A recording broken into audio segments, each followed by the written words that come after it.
Lord, thank you Jesus. దేవుని నామానికి స్తుతి కలుగును గాక. మరి 9వ మాసంలో మనల్ని ప్రవేశపెట్టి మరి దేవుడు మరి ఈ యొక్క మొట్టమొదటి జూమ్ మీటింగ్ లో మనందరినీ తిరిగి సమకూర్చినందుకు దేవునికి స్తోత్రాలు, వందనాలు చెల్లిస్తున్నాను. మరి ఇంతవరకు ప్రార్థించిన వారందరిని బట్టి నేను ఎంతగానో సంతోషిస్తున్నాను, ప్రభువులో ఆనందిస్తున్నాను. పరిశుద్ధాత్మ దేవుడు మన మధ్యలో ఉన్నాడు. దేవుని నామానికి మహిమ కలుగును గాక.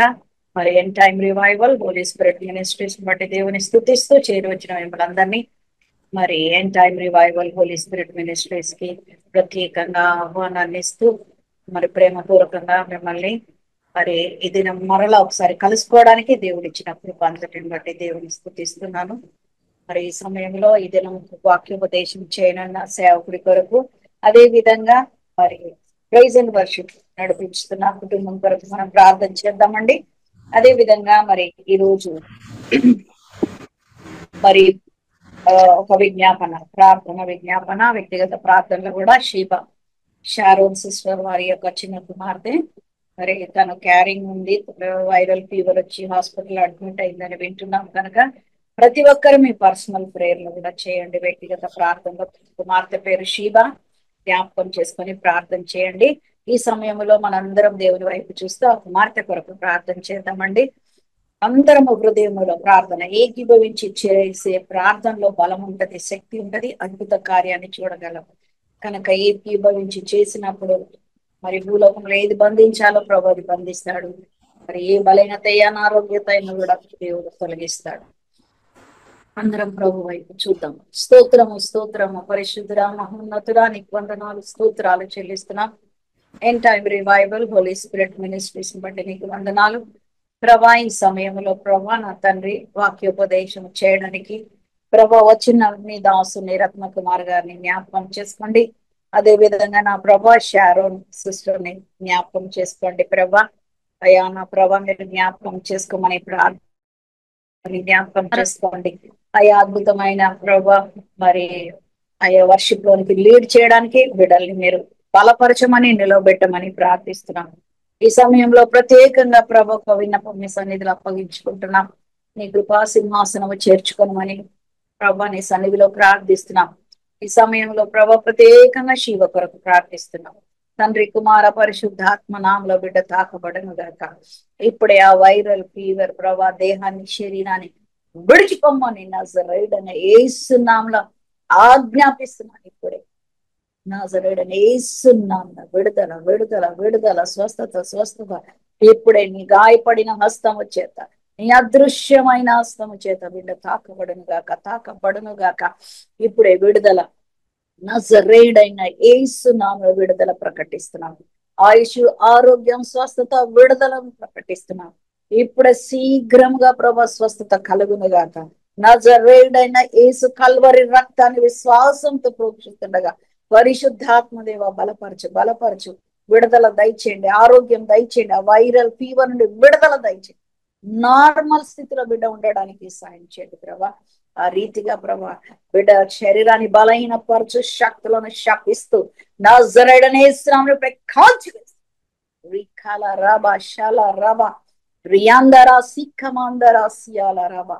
Thank you mighty power, almighty Jesus power. ఇప్పుడే నీ హస్తము చేత బిడ్డ తాకబడను గాక. సంపూర్ణ విడుదల, పరిపూర్ణ విడుదల మీ నామములో కలుగును గాక అని ప్రార్థిస్తున్నాం ప్రభా.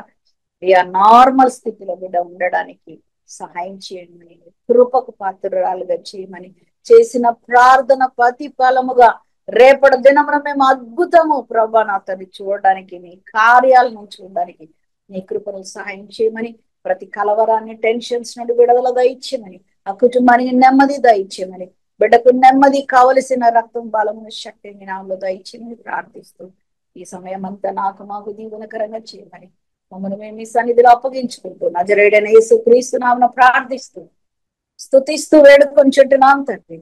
ఆమేన్ ఆమేన్. దేవుని నామానికి స్తుతి కలుగును గాక.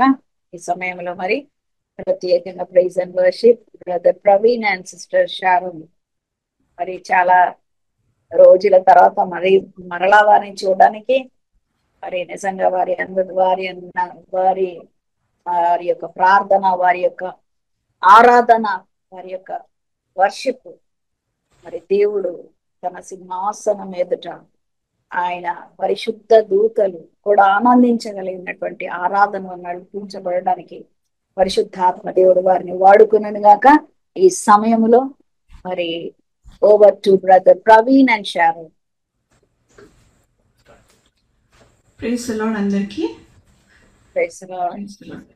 In Time revival Holy Spirit Ministries వారందరికీ కూడా మా హృదయపూర్వకమైన వందనాలు. ఆరాధనలోనికి ప్రవేశిద్దామండి. ఒక చిన్న ప్రార్థన చేసుకుందాం. స్తోత్రం నాయనా, స్తుతి రాజా, అద్భుతకరుడ, ఆశ్చర్యకరుడ, ఆలోచనకర్తమైన దేవ, ఈ నామం నాకు వేలాది వందనాలు, కృతజ్ఞతాస్తుతి చెల్లిస్తున్నాం. నైనా ఈ సమయాన్ని మాకు అనుగ్రహించినందుకు మీకు వందనాలు ప్రభా. నైనా ఈ సమయంలో తండ్రి ఆత్మతోనూ సత్యంతోనూ మిమ్మల్ని ఆరాధించే భాగ్యం మీరు మాకు దయచేయండి.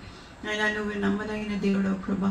అయ్యా నువ్వు గొప్ప దేవుడు, రాజాది రాజు, సర్వాధికారివైన దేవుడు, వేసే నజరేయుడ, సర్వోన్నతుడమైన దేవ, మీకు వందనాలు ప్రభా. అయ్యా నైనా మాకు ఆరాధన నైనా మరి తండ్రి చేయడానికి ఇచ్చిన ఈ తరుణాన్ని బట్టి మీకే వందనాలు చెల్లిస్తూ ప్రభా. నైనా కొద్ది సమయం ప్రభా మేము పాటలతోనూ నైనా మరి తండ్రి నైనా ప్రార్థనతోనూ మిమ్మల్ని మాయపరుస్తుండగా మీరు మాకు తోడు నడిపించి సహాయం చేయగలని సమస్త మహిమ గంత ప్రభా మీకే చెల్లిస్తూ వేసినాం నడుచున్నాం తండ్రి. ఆమేన్. మొదటిగా నా నీతి సూర్యుడా భువినేలు యేసయ్య అనే పాట పాడుకుంటూ దేవుని ఆరాధించుకున్నామండి. పాట వచ్చిన వారందరూ కూడా మ్యూట్లో మాతో కూడా కలిసి ఆరాధించాలని వేడుకుంటున్నాం.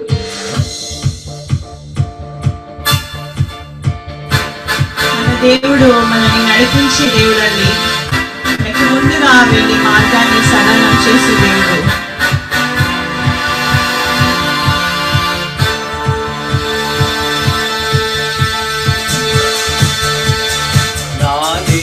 సూర్యుడా భువినేలు యేసయ్యా, సరిపోల్చలేను నీతో కరులైన వాడిని. నా నీతి సూర్యుడా భువినేలు యేసయ్యా, సరిపోల్చలేను నీతో కరులైన వాడిని. రాజులకే రాజు కృప చూపే దేవుడను ప్రార్థించే నజరేయుడా, కాపాడే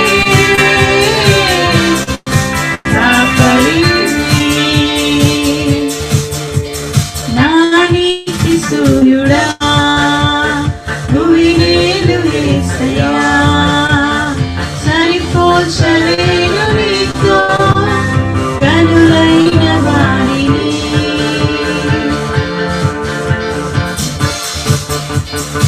అవునండి, మన దేవుడు శ్రమలలో మనకు తోడుగా ఉన్న దేవుడు, మనకు ఆదరణ కలిగించే దేవుడు, తన వాక్యం పంపించి మనల్ని నడిపించే దేవుడు. ఆయన మాటలు జలధారలై సంతృప్తినిచ్చే మాటలండి. ఆయన మాటలు ఔషధమై మనల్ని మన గాయములను కట్టే మాటలు.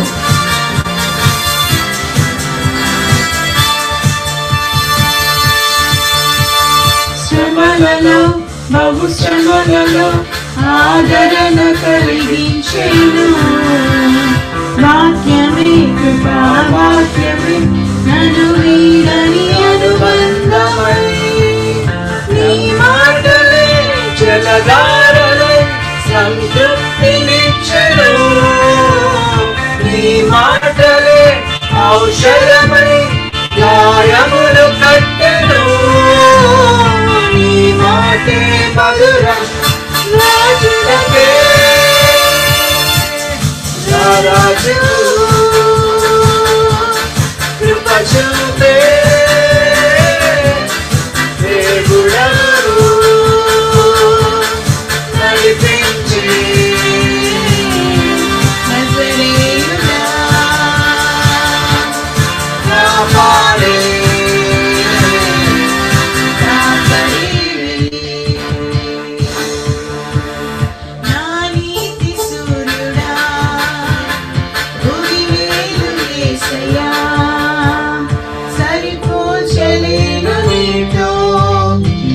గనులైన వారిని.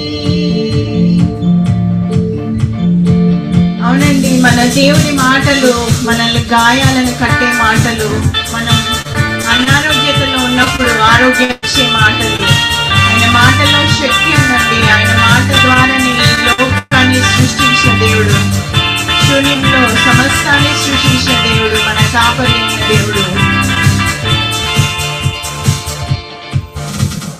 మేలుకై సమస్తమును జరిగించుచున్నావు నీవు, ఏదియు కొదువ చేయవు నిన్నాశ్రయించిన వారికి. మేలుకై సమస్తమును జరిగించుచున్నావు నీవు, ఏదియు కొదువ చేయవు నిన్నాశ్రయించిన వారికి.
మనకు సమస్తమును ఆయన మేలు నిమిత్తము జరిగించే దేవుడు. మనం శ్రమలలో ఉన్న మరి ఏ పరిస్థితిలో ఉన్న దేవుని ఆశ్రయిస్తామండి.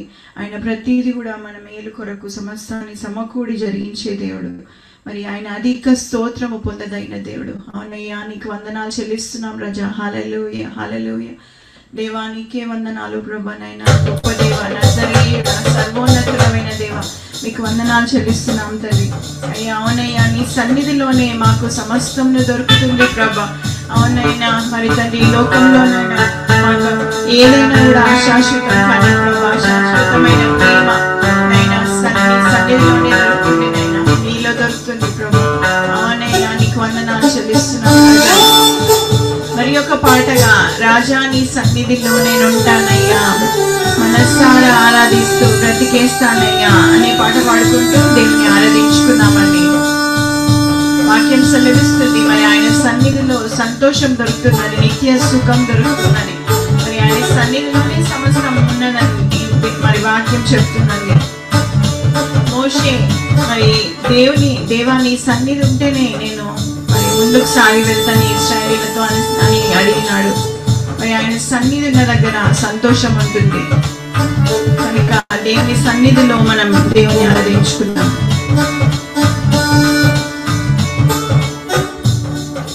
రాజా నీ సన్నిధిలో నేనుంటానయ్యా, మనసారా ఆరాధిస్తూ బ్రతికేస్తానయ్యా. రాజా నీ సన్నిధిలో నేనుంటానయ్యా, మనసారా ఆరాధిస్తూ బ్రతికేస్తానయ్యా. నేనుండాలేనయ్యా, నే బ్రతకాలేనయ్యా, నేనుండాలేనయ్యా, నే బ్రతకాలేనయ్యా. నీవే లేకుండా నేనుండాలేనయ్యా, నీ తోడే లేకుండా నే బ్రతకాలేనయ్యా.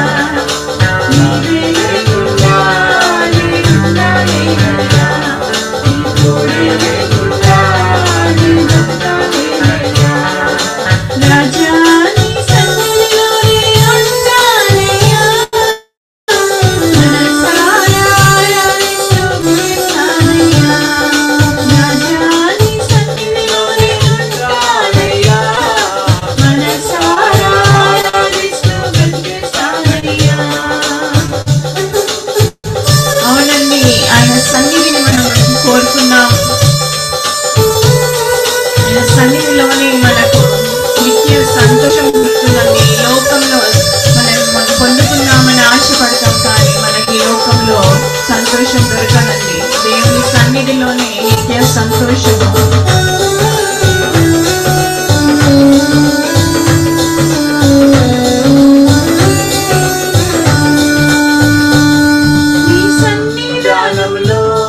సంపూర్ణ సంతోషం ఆరాధించుకునే విలువైన అవకాశం.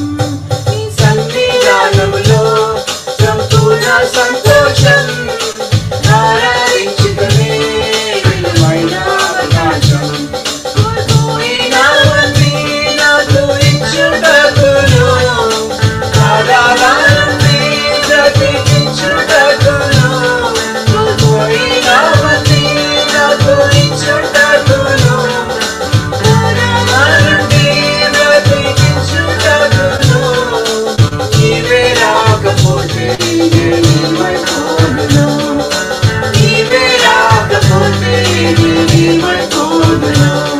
నేనుండాలేనయ్యా, నే బ్రతకాలేనయ్యా, నేనుండాలేనయ్యా, నే బ్రతకాలేనయ్యా. నీవే లేకుండా నేనుండాలేనయ్యా, నీ తోడే లేకుండా నే బ్రతకాలేనయ్యా. అవునండి, మరి అన్న తన జీవితంలో బిడ్డలు లేనప్పుడు దేవుని సన్నిధిలోనికి వచ్చి సమయాలను పొందుతుందండి. మన జీవితంలో ఏది లేదు అని దేవుని సన్నిధిలో మనం పొందుతున్నాం. హిజ్కియా మరణం అవుతాడని తెలిసినప్పుడు దేవుని సన్నిధిలో కన్నీరు కార్చి ప్రాణం చేస్తాడు.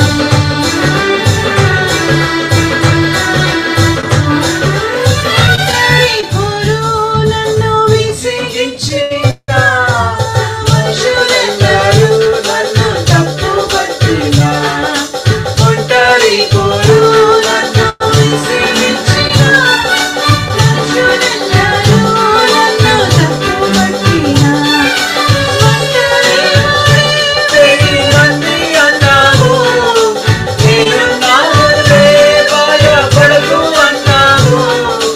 ఒంటరి వారే వెయ్యి మంది అన్నావు, నేనున్నానులే భయపడకు అన్నావు.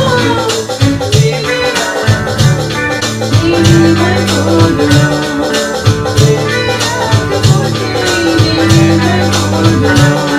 నేనుండాలేనయ్యా, నే బ్రతకాలేనయ్యా, నేనుండాలేనయ్యా, నే బ్రతకాలేనయ్యా.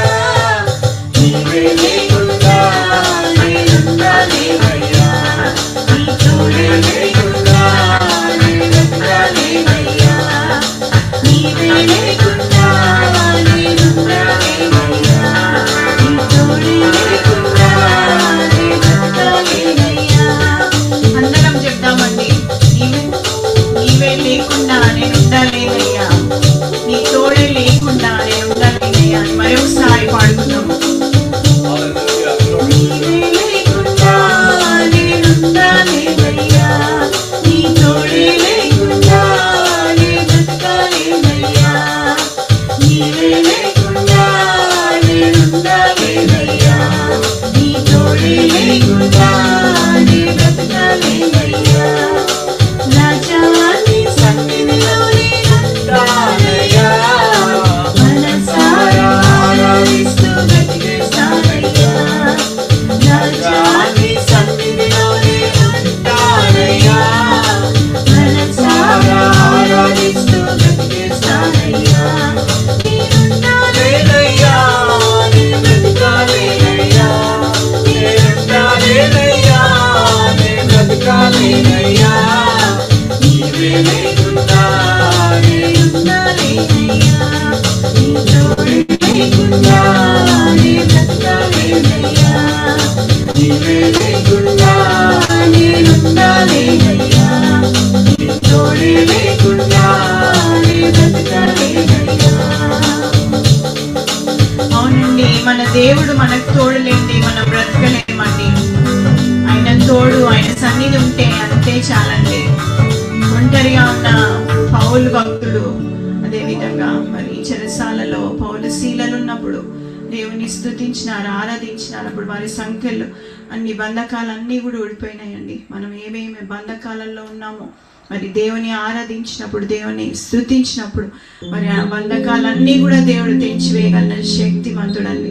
మనం దేవుని ఆరాధించుకుందాం. మనం ఉన్న ప్రాంతాలలో, మనం ఉన్న స్థలంలో దేవుని చేతులెత్తి దేవుని ఆరాధించుకుందామండి. ఆయన వైపు మన చేతులెత్తి, మన కన్నులెత్తి దేవుని ఆరాధించుకుందాం. అవునయ్యా, నీకు వందనాలు. హల్లెలూయా, హల్లెలూయా, హల్లెలూయా.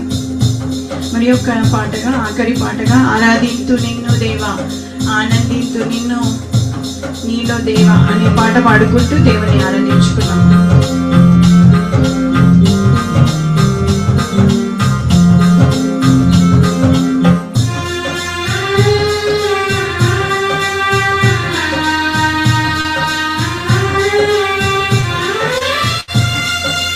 ఆరాధింతు నిన్ను దేవా,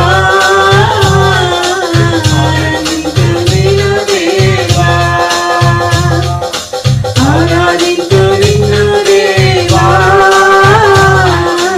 ఆరాధింతు నిన్ను దేవా, ఆరాధనలకు యోగ్యుడా, స్తుతి పాడి నిన్ను పొగడెదను. ఆరాధనలకు యోగ్యుడా, స్తుతి పాడి నిన్ను పొగడెదను. ఆరాధన, ఆరాధన, ఆరాధన నీకే. ఆరాధన, ఆరాధన, ఆరాధన నీకే. ఆరాధింతు నిన్ను దేవా, నీలో దేవా,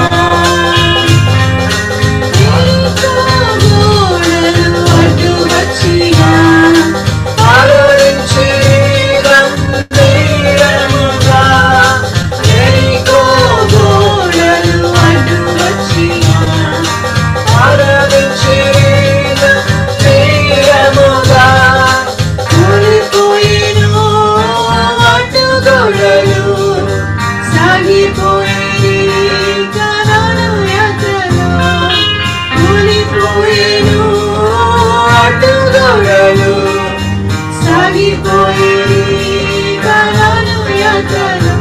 ఆరాధన, ఆరాధన, ఆరాధన నీకే. ఆరాధన, ఆరాధన, ఆరాధన నీకే. ఆరాధింతు నిన్ను దేవా, ఆరాధింతు నిన్ను దేవా, ఆరాధింతు నిన్ను దేవా, ఆరాధింతు నిన్ను దేవా. అవునండి, దేవుడు మనకున్న ఎరికో కోట గోడలను కూల్చగలిగిన శక్తిమంతుడు. ఎప్పుడంటే మనం దేవుని ఆరాధించినప్పుడు మరి మన అడ్డుగోడలన్నీ కూడా కూలిపోతాయండి దేవుని ఆరాధించినప్పుడు.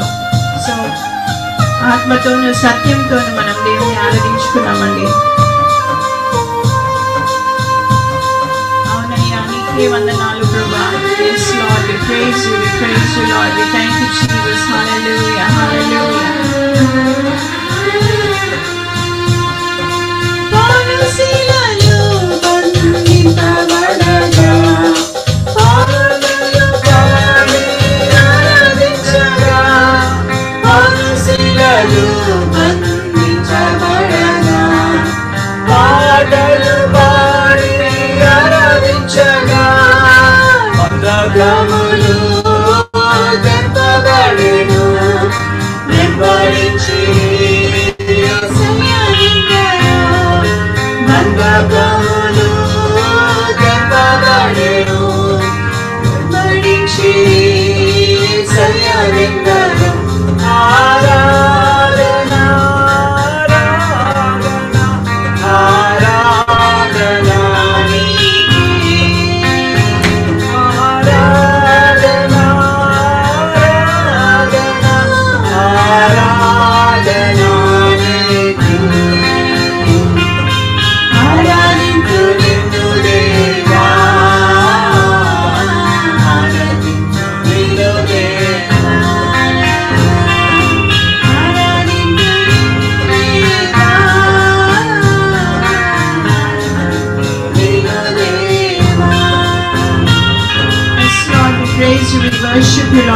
చేతులెత్తి దేవుని ఆరాధించుకున్నామండి.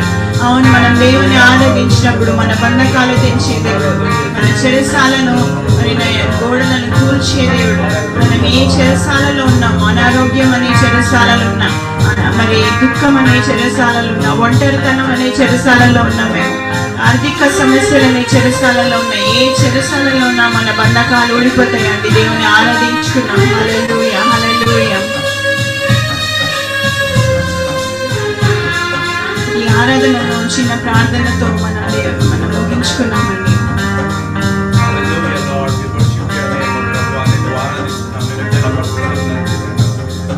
గొప్ప దేవుడు, రాజు దేవాది దేవుడు, నేను ఆరాధిస్తున్నాం తండ్రి, నేను మహిమపరుస్తున్నాం తండ్రి. ఇప్పుడు వాక్యం చెప్పే నుండి ప్రభా, అతని ద్వారా మా హృదయాన్ని నింపే ప్రభా, ప్రతి ఒక్కరిని ప్రభా ఆశీర్వదించాలని చిన్న ప్రాణాలను ఆశీర్వదించుకొని పెడుతున్నాం తండ్రి. ఆమేన్. దేవుని నామమునకు మహిమ కలుగును గాక. సమయం ఇచ్చిన ఎండ్ టైమ్ రివైవల్ మినిస్ట్రీస్ వారందరికీ, ఎస్తేర్ లింగాల గారికి, గ్లోరీ రెనాల్డ్స్ అక్క గారికి కూడా మా హృదయపూర్వకమైన వందనాలు. దేవుని నామమునకు మహిమ కలుగును గాక. హల్లెలూయా. దేవుని పరిశుద్ధ నామముకు స్తుతి కలుగును గాక. అద్భుతమైన వర్షిప్ లో లీడ్ చేసిన బిడ్డలిద్దరిని ప్రభు మెండుగా దీవించును గాక, వారి కుటుంబాన్ని ఆశీర్వదించును గాక. మరి నిజంగా అద్భుతమైన మరి వర్షిప్ చేసి ఉంటున్నారు. ప్రవీణ్ బ్రదర్ ని, షారోన్ సిస్టర్ ని ప్రభు మెండుగా దీవించును గాక. దేవుని మహిమార్థమై బిడ్డల్ని ప్రభు వాడుతును గాక. Thank you brother and sister. ఈ సమయంలో మరి ముఖ్యాంశంలోనికి వెళ్తున్నామండి. మనము ఈ రోజు వర్తమానం అందించడానికి మన మధ్యలో ఉన్న మరి బ్రదర్ రత్నకుమార్ గారు, హోసన్న అపోస్తలిక్ మినిస్ట్రీస్ నుండి వారు మన మధ్యలో ఉన్నారు, విజయనగరం నుండి. మరి ఈ సమయాన్ని వారికి అప్పగిస్తున్నాను. Over to brother Ratnakumar. చాలా ప్రైజ్ ది లార్డ్ సిస్టర్. నా మాట వినపడుతుందండి? వినిపిస్తుంది brother. Praise the Lord. Okay అండి. Praise the Lord. మహాదేవుడును జగద్రక్షకుడైన యేసు ప్రభుల వారి ప్రశస్తమైన నామములో ఈ End Time Revival Holy Spirit ministries ద్వారా ఇంత ఘనమైన పరిచయం జరిగిస్తున్న ఎస్ఐ రాణి గారికి నా ప్రత్యేకమైన వందనాలు తెలియజేస్తూ ఉన్నాను. ఈ రాత్రి ఈ కూడికను జరిపిస్తున్నటువంటి అధ్యక్షుల వారికి ధన్యవాదాలు తెలియజేస్తా ఉన్నాను. అలాగే ఇప్పటి వరకు చాలా చక్కని ఆరాధనలో ఆత్మీయంగా నడిపించినటువంటి సహోదరులు ప్రవీణ్ గారికి, వారి సతీమణి చెల్లెమ్మ షారోన్ గారికి నా నిండు మనసుతో హృదయపూర్వక వందనాలు తెలియజేస్తా ఉన్నాను. చాలా చక్కని ఆరాధన. ఈ రాత్రి అల్పుడినైన నేను పరిశుద్ధులైన మీతో కలిసి ఈ విధంగా ఫెలోషిప్ చేయడానికి, కొద్దిసేపు ప్రభువుని మనం అందరం కలిసి ఆరాధించడానికి, దేవుణ్ణి గణపరచడానికి ప్రభు ఇచ్చినటువంటి చక్కని అవకాశాన్ని బట్టి ప్రభువుకే నా హృదయపూర్వకంగా నిండు కృతజ్ఞతాస్తుతులు చెల్లిస్తూ ఒక చిన్న వాక్యాన్ని చదివి వాక్యంలో నుంచి నా సాక్ష్యాన్ని మీతో పంచుకోవాలని ఆశపడుతూ ఉన్నాను. పరిశుద్ధ గ్రంథాలు ఉన్నటువంటి వాళ్ళందరూ కూడా పరిశుద్ధ గ్రంథాలు తెరిచి యెషయా గ్రంథం 64వ అధ్యాయం 3వ వాక్యాన్ని చదువుకుందాం. నేనేం చదువుతాను చూడండి. 623వ పేజీ. జరుగును అని మేము అనుకొనని భయంకరమైన క్రియలను చేయగా అన్యజనులు నీ సన్నిధిని కలవరపడుదురుగాక. నీవు దిగివచ్చదువుగాక. నీ సన్నిధిని పర్వతములు తత్తరిల్లునుగాక. తన కొరకు కనిపెట్టు అనే విషయమై నీవు తప్ప తన కార్యము సఫలము చేయు మరి ఏ దేవుని ఎవరూ ఏ కాలమున చూచి ఉండలేదు. అట్టి దేవుడు కాడన్న సమాచారం మనుషులకు వినబడలేదు. అట్టి సంగతి వారికి తెలిసి ఉండలేదు. నీ మార్గములు బట్టి నేను జ్ఞాపకము చేసుకొనుచు సంతోషముగా నీతిని అనుసరించు వారిని నీవు దర్శించుచున్నావు. చాలండి. ఈ యెషయా గ్రంథం 64వ అధ్యాయం 3వ వాక్యంలో జరుగును అని మనం అనుకోనని భీకరమైన ఆశ్చర్యమైన కార్యములు చేసే దేవుడే మనం ఆరాధించే దేవుడు. నేను నిజంగా సిస్టర్ ఎస్తేర్ రాణి గారితో పరిచయం అవుతుందని ఇలా మీతో కలిసి ఈ రాత్రి ఇలా సహవాసం చేస్తామని అనుకోలేదు.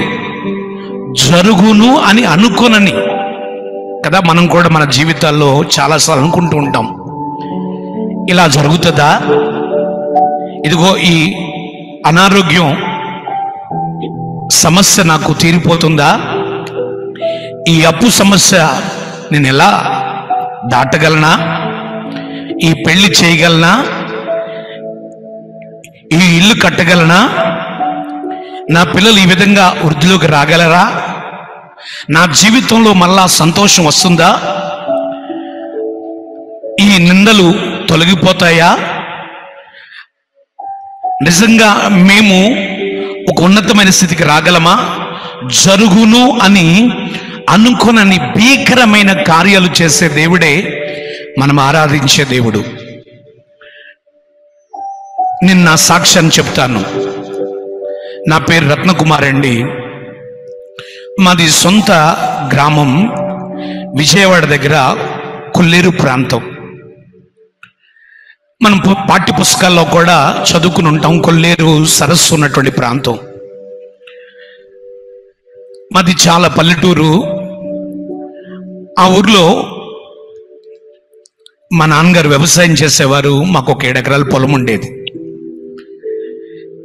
చిన్నపాటి వర్షానికి ఆ గ్రామం అంతా బురద బురద అయిపోయేటటువంటి పల్లెటూరు, లోతట్టు ప్రాంతం, కొల్లేరు ప్రాంతం. ఇక పెద్ద వర్షాలు వస్తే, తుఫాన్ లాంటివి వస్తే మా ఊరంతా మునిగిపోతుంది.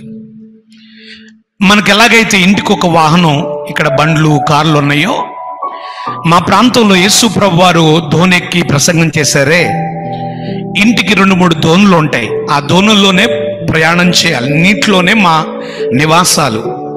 అలాంటి మారుమూల కొల్లేరు ప్రాంతం. ఆ ప్రాంతం నుంచి చదువుకోవాలంటే ఇంచుమించు ఒక 25 కిలోమీటర్లు వెళ్తే గానీ స్కూల్స్ లేవు, గవర్నమెంట్ స్కూల్స్ లేవు. ఆ పల్లెటూళ్ళలో వర్షాలు వచ్చినప్పుడు, పెద్ద తుఫాన్లు వచ్చినప్పుడు, వరదలు వచ్చినప్పుడు మా గ్రామం అంతా మునిగిపోతే హెలికాప్టర్లతో ఆహార పొట్లాలు మా చెరువుల్లో ప్రభుత్వం వారు వదిలేవారు. మమ్మల్ని తాళ్లతో హెలికాప్టర్లోకి లేదా ఆ షిప్పుల్లోకి ఎక్కించి మండల కేంద్రంలో ఒక పురావస్తు కేంద్రం స్కూల్ ఉంటే ఆ బిల్డింగ్లో ఉంచి, మరలా వరదలు తగ్గిపోయిన తర్వాత, వర్షం తగ్గిపోయిన తర్వాత, నీటి మట్టం తగ్గిపోయిన తర్వాత మరలా మా గ్రామానికి ఆ పడవల్లో ఆ హెలికాప్టర్లు తీసుకొచ్చి విడిచిపెడుతూ ఉండేవారు. అలాంటి పల్లెటూరు ప్రాంతం మా ప్రాంతం. ఆ ప్రాంతంలో మా అమ్మ వాళ్ళ నాన్నగారు స్కూల్కి, నేను చూసుకుంటాను కనబడుతుంది, ఆ అమ్మమ్మ వాళ్ళ నాన్నగారు స్కూల్కి, ఒక గవర్నమెంట్ స్కూల్కి హెడ్ మాస్టర్గా పనిచేస్తూ ఉండేవారు. ఆయన ఇలాగే సువార్తను ప్రకటిస్తే ఎవరో సేవకులు యేసు ప్రభు గురించి చెప్తే యేసు ప్రభు నెరిగి ఉద్యోగం చేసుకుంటూ ఆ పల్లెటూరులో చిన్న పాక చర్చిలా కట్టి ఆ పాకలో ప్రార్థన చేస్తూ ఉండేవారు. మా ఊర్లో ఉన్న ప్రజలు అన్నమాట ఏంటంటే, ఈ పంతులు గారికి పిచ్చి పట్టింది, ఈయన ఉద్యోగం చేసుకుంటూ ఈ దేవుడు మన దేవుడు కాదు కదా, ఈ దేవుడిని ఎందుకు ఇక్కడ ఆరాధన చేస్తున్నారని చెప్పి అందరూ హేళనగా చేస్తూ ఉండేవారు. అయితే మా తాతగారు ఉదయాన్నే వేకుజామున లేచి ఊరంతా చక్కగా, ఆ రోజుల్లో డ్రమ్ ఉండేది, సైడ్ డ్రమ్ము కొట్టుకుంటూ పాటలు పాడుకుంటూ ఆ గ్రామం అంతా రక్షణ కొరకు ప్రార్థిస్తూ ఉండేవారు. ఆ మందిరంలోనే ప్రార్థన చేస్తూ ఉండేవారు. ప్రజలు హేళన చేసినా, ప్రజలు అవమానపరిచినా మా తాతగారు ఆ విధంగా దేవుని సేవ చేసుకుంటూ ఉద్యోగం చేసేవారు. అయితే మా నాన్నగారు ప్రభువుని అంగీకరించలేదు.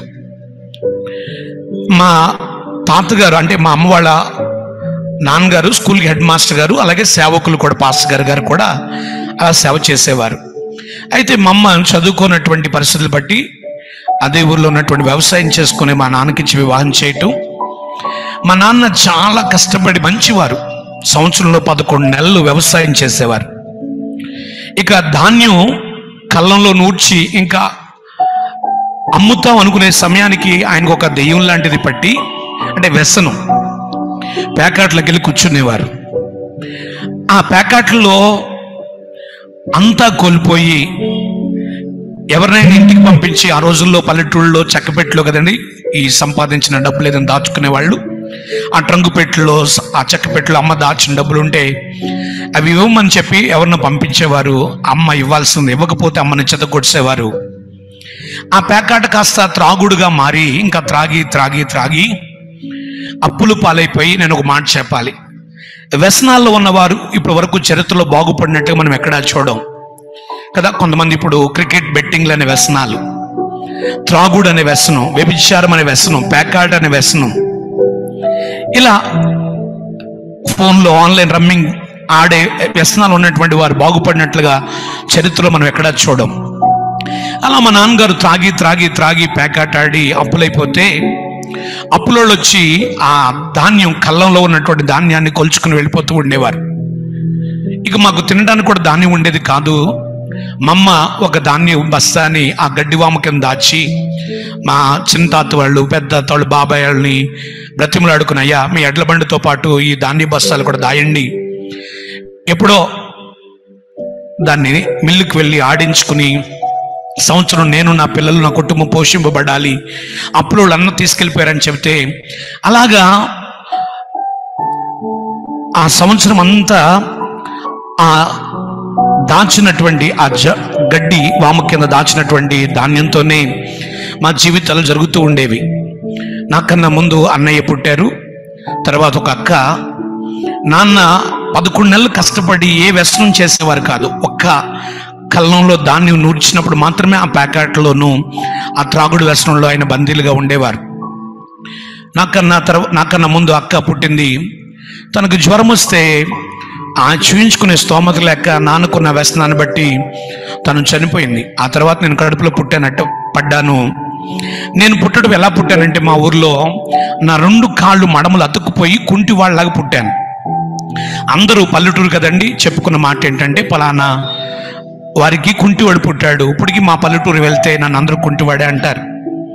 అయితే మామూలుగా అన్ని అవయవాలు సరిగ్గా ఉన్నటువంటి వారే బ్రతకడం కష్టమవుతున్నటువంటి ప్రాంతం మా ప్రాంతం. ఒకవేళ నేను పుట్టినప్పుడు ఏ కుంటి స్థితిలో అయితే ఉన్నానో, కాళ్ళు 2 అతుక్కుపోయి, అంటే ఈ కాళ్ళు మడమలు, పాదాలు, ఆ కాళ్ళ వేళ్ళు అన్ని అతుక్కుపోయి మడాలకి, అలాగా కుంటివాడిగా పుట్టాను. అదే స్థితిలో ఉండిపోతే నేను ఏ బస్ స్టాండ్లో, రైల్వే స్టేషన్లోనో ఎక్కడో అడుక్కుంటూ నా జీవితాన్ని కొనసాగించేవాడినేమో, నాకైతే తెలియదు. కానీ దేవుని మహాకృప, మా అమ్మ వాళ్ళ నాన్నగారు ప్రభు నమ్ముకున్నారు, సేవ చేస్తానని చెప్పాను కదండి.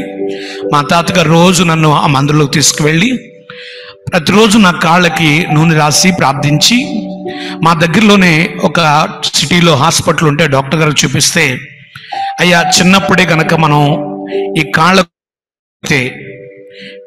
బద్దలతో పిండి కట్టు లాంటివి, ఆ రోజులో ఉన్నటువంటి వైద్యం వేయగలిగితే కాళ్ళు రావడానికి అవకాశం ఉందని చెప్తే, ఆయన జీతం ఆ రోజుల్లో 250 రూపాయలు. అలా 6 నెలలు ఆయన నా కొరకు తన జీతాన్ని వెచ్చించి ప్రార్థించి మరలా ఈ కాళ్ళు రావడానికి ఆయన నా కొరకు ఎంతో ప్రార్థన చేశారు. ఎప్పుడైతే ఆ కుంటివాడిగా పుట్టానో, మా అమ్మ మా నాన్నగారికి మంచిగా చెప్పడం ప్రారంభించింది, అయ్యా చూడు, మనం చేసే వ్యసనాల వల్ల, పాపాల వల్ల మన పిల్లలు ఇలాగా నష్టపోతున్నారు. ఒక కూతుర్ని కోల్పోయాం, ఇదిగో కొడుకేమో కుంటివాడిగా పుట్టాడు కనుక ఇదిగో ఈ వ్యసనం మానుకోవాలి అని చెప్పినప్పుడు, మా తాతగారు సువార్త చేయడం ద్వారా, ప్రార్థించడం ద్వారా మా నాన్నగారు యేసు ప్రభుని స్వరక్షణగా అంగీకరించారు. ఎప్పుడైతే యేసు ప్రభుని స్వరక్షణగా అంగీకరించి రక్షణ పొందుకున్నారో, ఇక మా సర్టిఫికెట్స్లో కూడా మాకు క్రిస్టియన్, మాకు కులం లేదు, మేము క్రీస్తుకు సంబంధించిన వాళ్ళమని పెట్టి మా సర్టిఫికెట్స్ పెట్టారు. క్రిస్టియన్ అని పెట్టించారు. ఆ తర్వాత ఆ పల్లెటూరు నుంచి మా పిల్లల్ని చదివించుకోవాలనే ఉద్దేశంతో ఆ కొల్లేరు ప్రాంతం నుంచి గుడివాడ దగ్గర ఏఎన్ఆర్ అక్కినే నాగేశ్వరరావు గారు ఉన్నారే, సినిమా హీరో గారు, ఆయన ఒక కాలేజ్ కడితే ఆ ప్రాంతానికి ఒక 50 రూపాయలు అద్దెకి తీసుకుని ఇల్లు, అక్కడ నుండి మమ్మల్ని చదివిస్తూ ఉండేవారు. ప్రతిరోజు మా అమ్మ ప్రార్థించడం, కుటుంబ ప్రార్థన. ప్రతి ఆదివారం సండే స్కూల్కి వెళ్ళాలి, మందిరంలో పరిచర్య చేయాలి, మందిరం తొడవాలి, చేపలు వేయాలి, సౌండ్ సిస్టమ్ పెట్టాలి, వాయిద్యం సేవకులకు సహకారులుగా ఉండాలని పరిచర్య ధర్మాన్ని మాకు నేర్పించారు. మందిరానికి వెళ్ళేటప్పుడు ఖాళీ చేతులతో వెళ్ళక ఆ వారంలో ఆ కానుకగా తీసిన బియ్యం, కానుక డబ్బులు ఇచ్చి సండే స్కూల్ పరిచర్యకు పంపించేవాళ్ళ అమ్మ. అలా దేవుని మందిరంలో మేము ఎదుగుతూ దేవుని పరిచర్య చేస్తూ పెరిగాను. నిజం చెప్పాలంటే గతి లేనటువంటి మా కుటుంబానికి నేను 10th క్లాస్ చదువుకున్నాను. 10th అయిపోయిన తర్వాత గుంటూరులో ఉన్నటువంటి హొస్సన్న మినిస్ట్రీస్ దేవ సేవకులు ఏసన్న గారు నన్ను పాలిటెక్నికల్ డిప్లొమా చదివించారు. ఆ తర్వాత ఏసన్న గారి ద్వారా నేను బాప్తిజం పొందుకున్నాను. ఏసన్న గారు మా కుటుంబానికి చాలా సుపరిచితులు. మా తాతగారు ఏసన్న గారిని మొట్టమొదటిగా మా ప్రాంతానికి పిలిచి సభలు పెట్టించడం, ఏసన్న గారు హొస్సన్న మినిస్ట్రీస్ అని స్థాపించడానికి మా చిన్నాన్న గారు, మావయ్య గారు అందరూ కలిసి ఆ మినిస్ట్రీలో సేవకులుగా కొనసాగడం జరుగుతూ వచ్చింది. ఆ తర్వాత నేను పాలిటెక్నికల్ చదువుకున్న తర్వాత విజయవాడలోనే కేఎల్ యూనివర్సిటీలో బీటెక్ చదువు కూడా ప్రభు కృప చూపాను. నేను ఈ మాట ఎందుకు చెప్తున్నానంటే, ఏమాత్రం జ్ఞానం లేనటువంటి వాడిని, అజ్ఞానం, చదువుకోవడానికి అవకాశం లేదు. అమ్మా నాన్న మా సొంత గ్రామాన్ని విడిచిపెట్టి రావడం వల్ల రోజు కూలి పనికి వెళ్తే గానీ మా జీవనం పోషింపడడం కష్టమైపోయేది.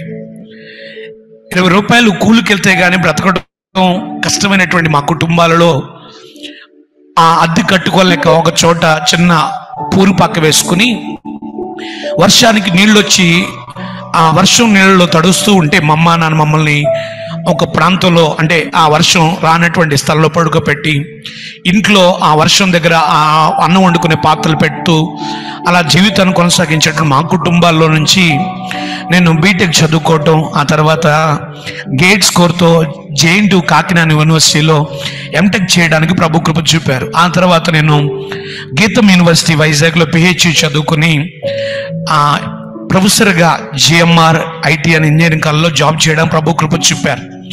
కానీ నా చిన్నప్పటి నుంచి ఒక ఆశ, కోరిక, దేవుని కొరకు ఏదైనా చేయాలి. గతి లేని నాకు దేవుడు ఈ స్థితి ఇచ్చాడు కనుక దేవుని కొరకు ఏదైనా చేయాలి.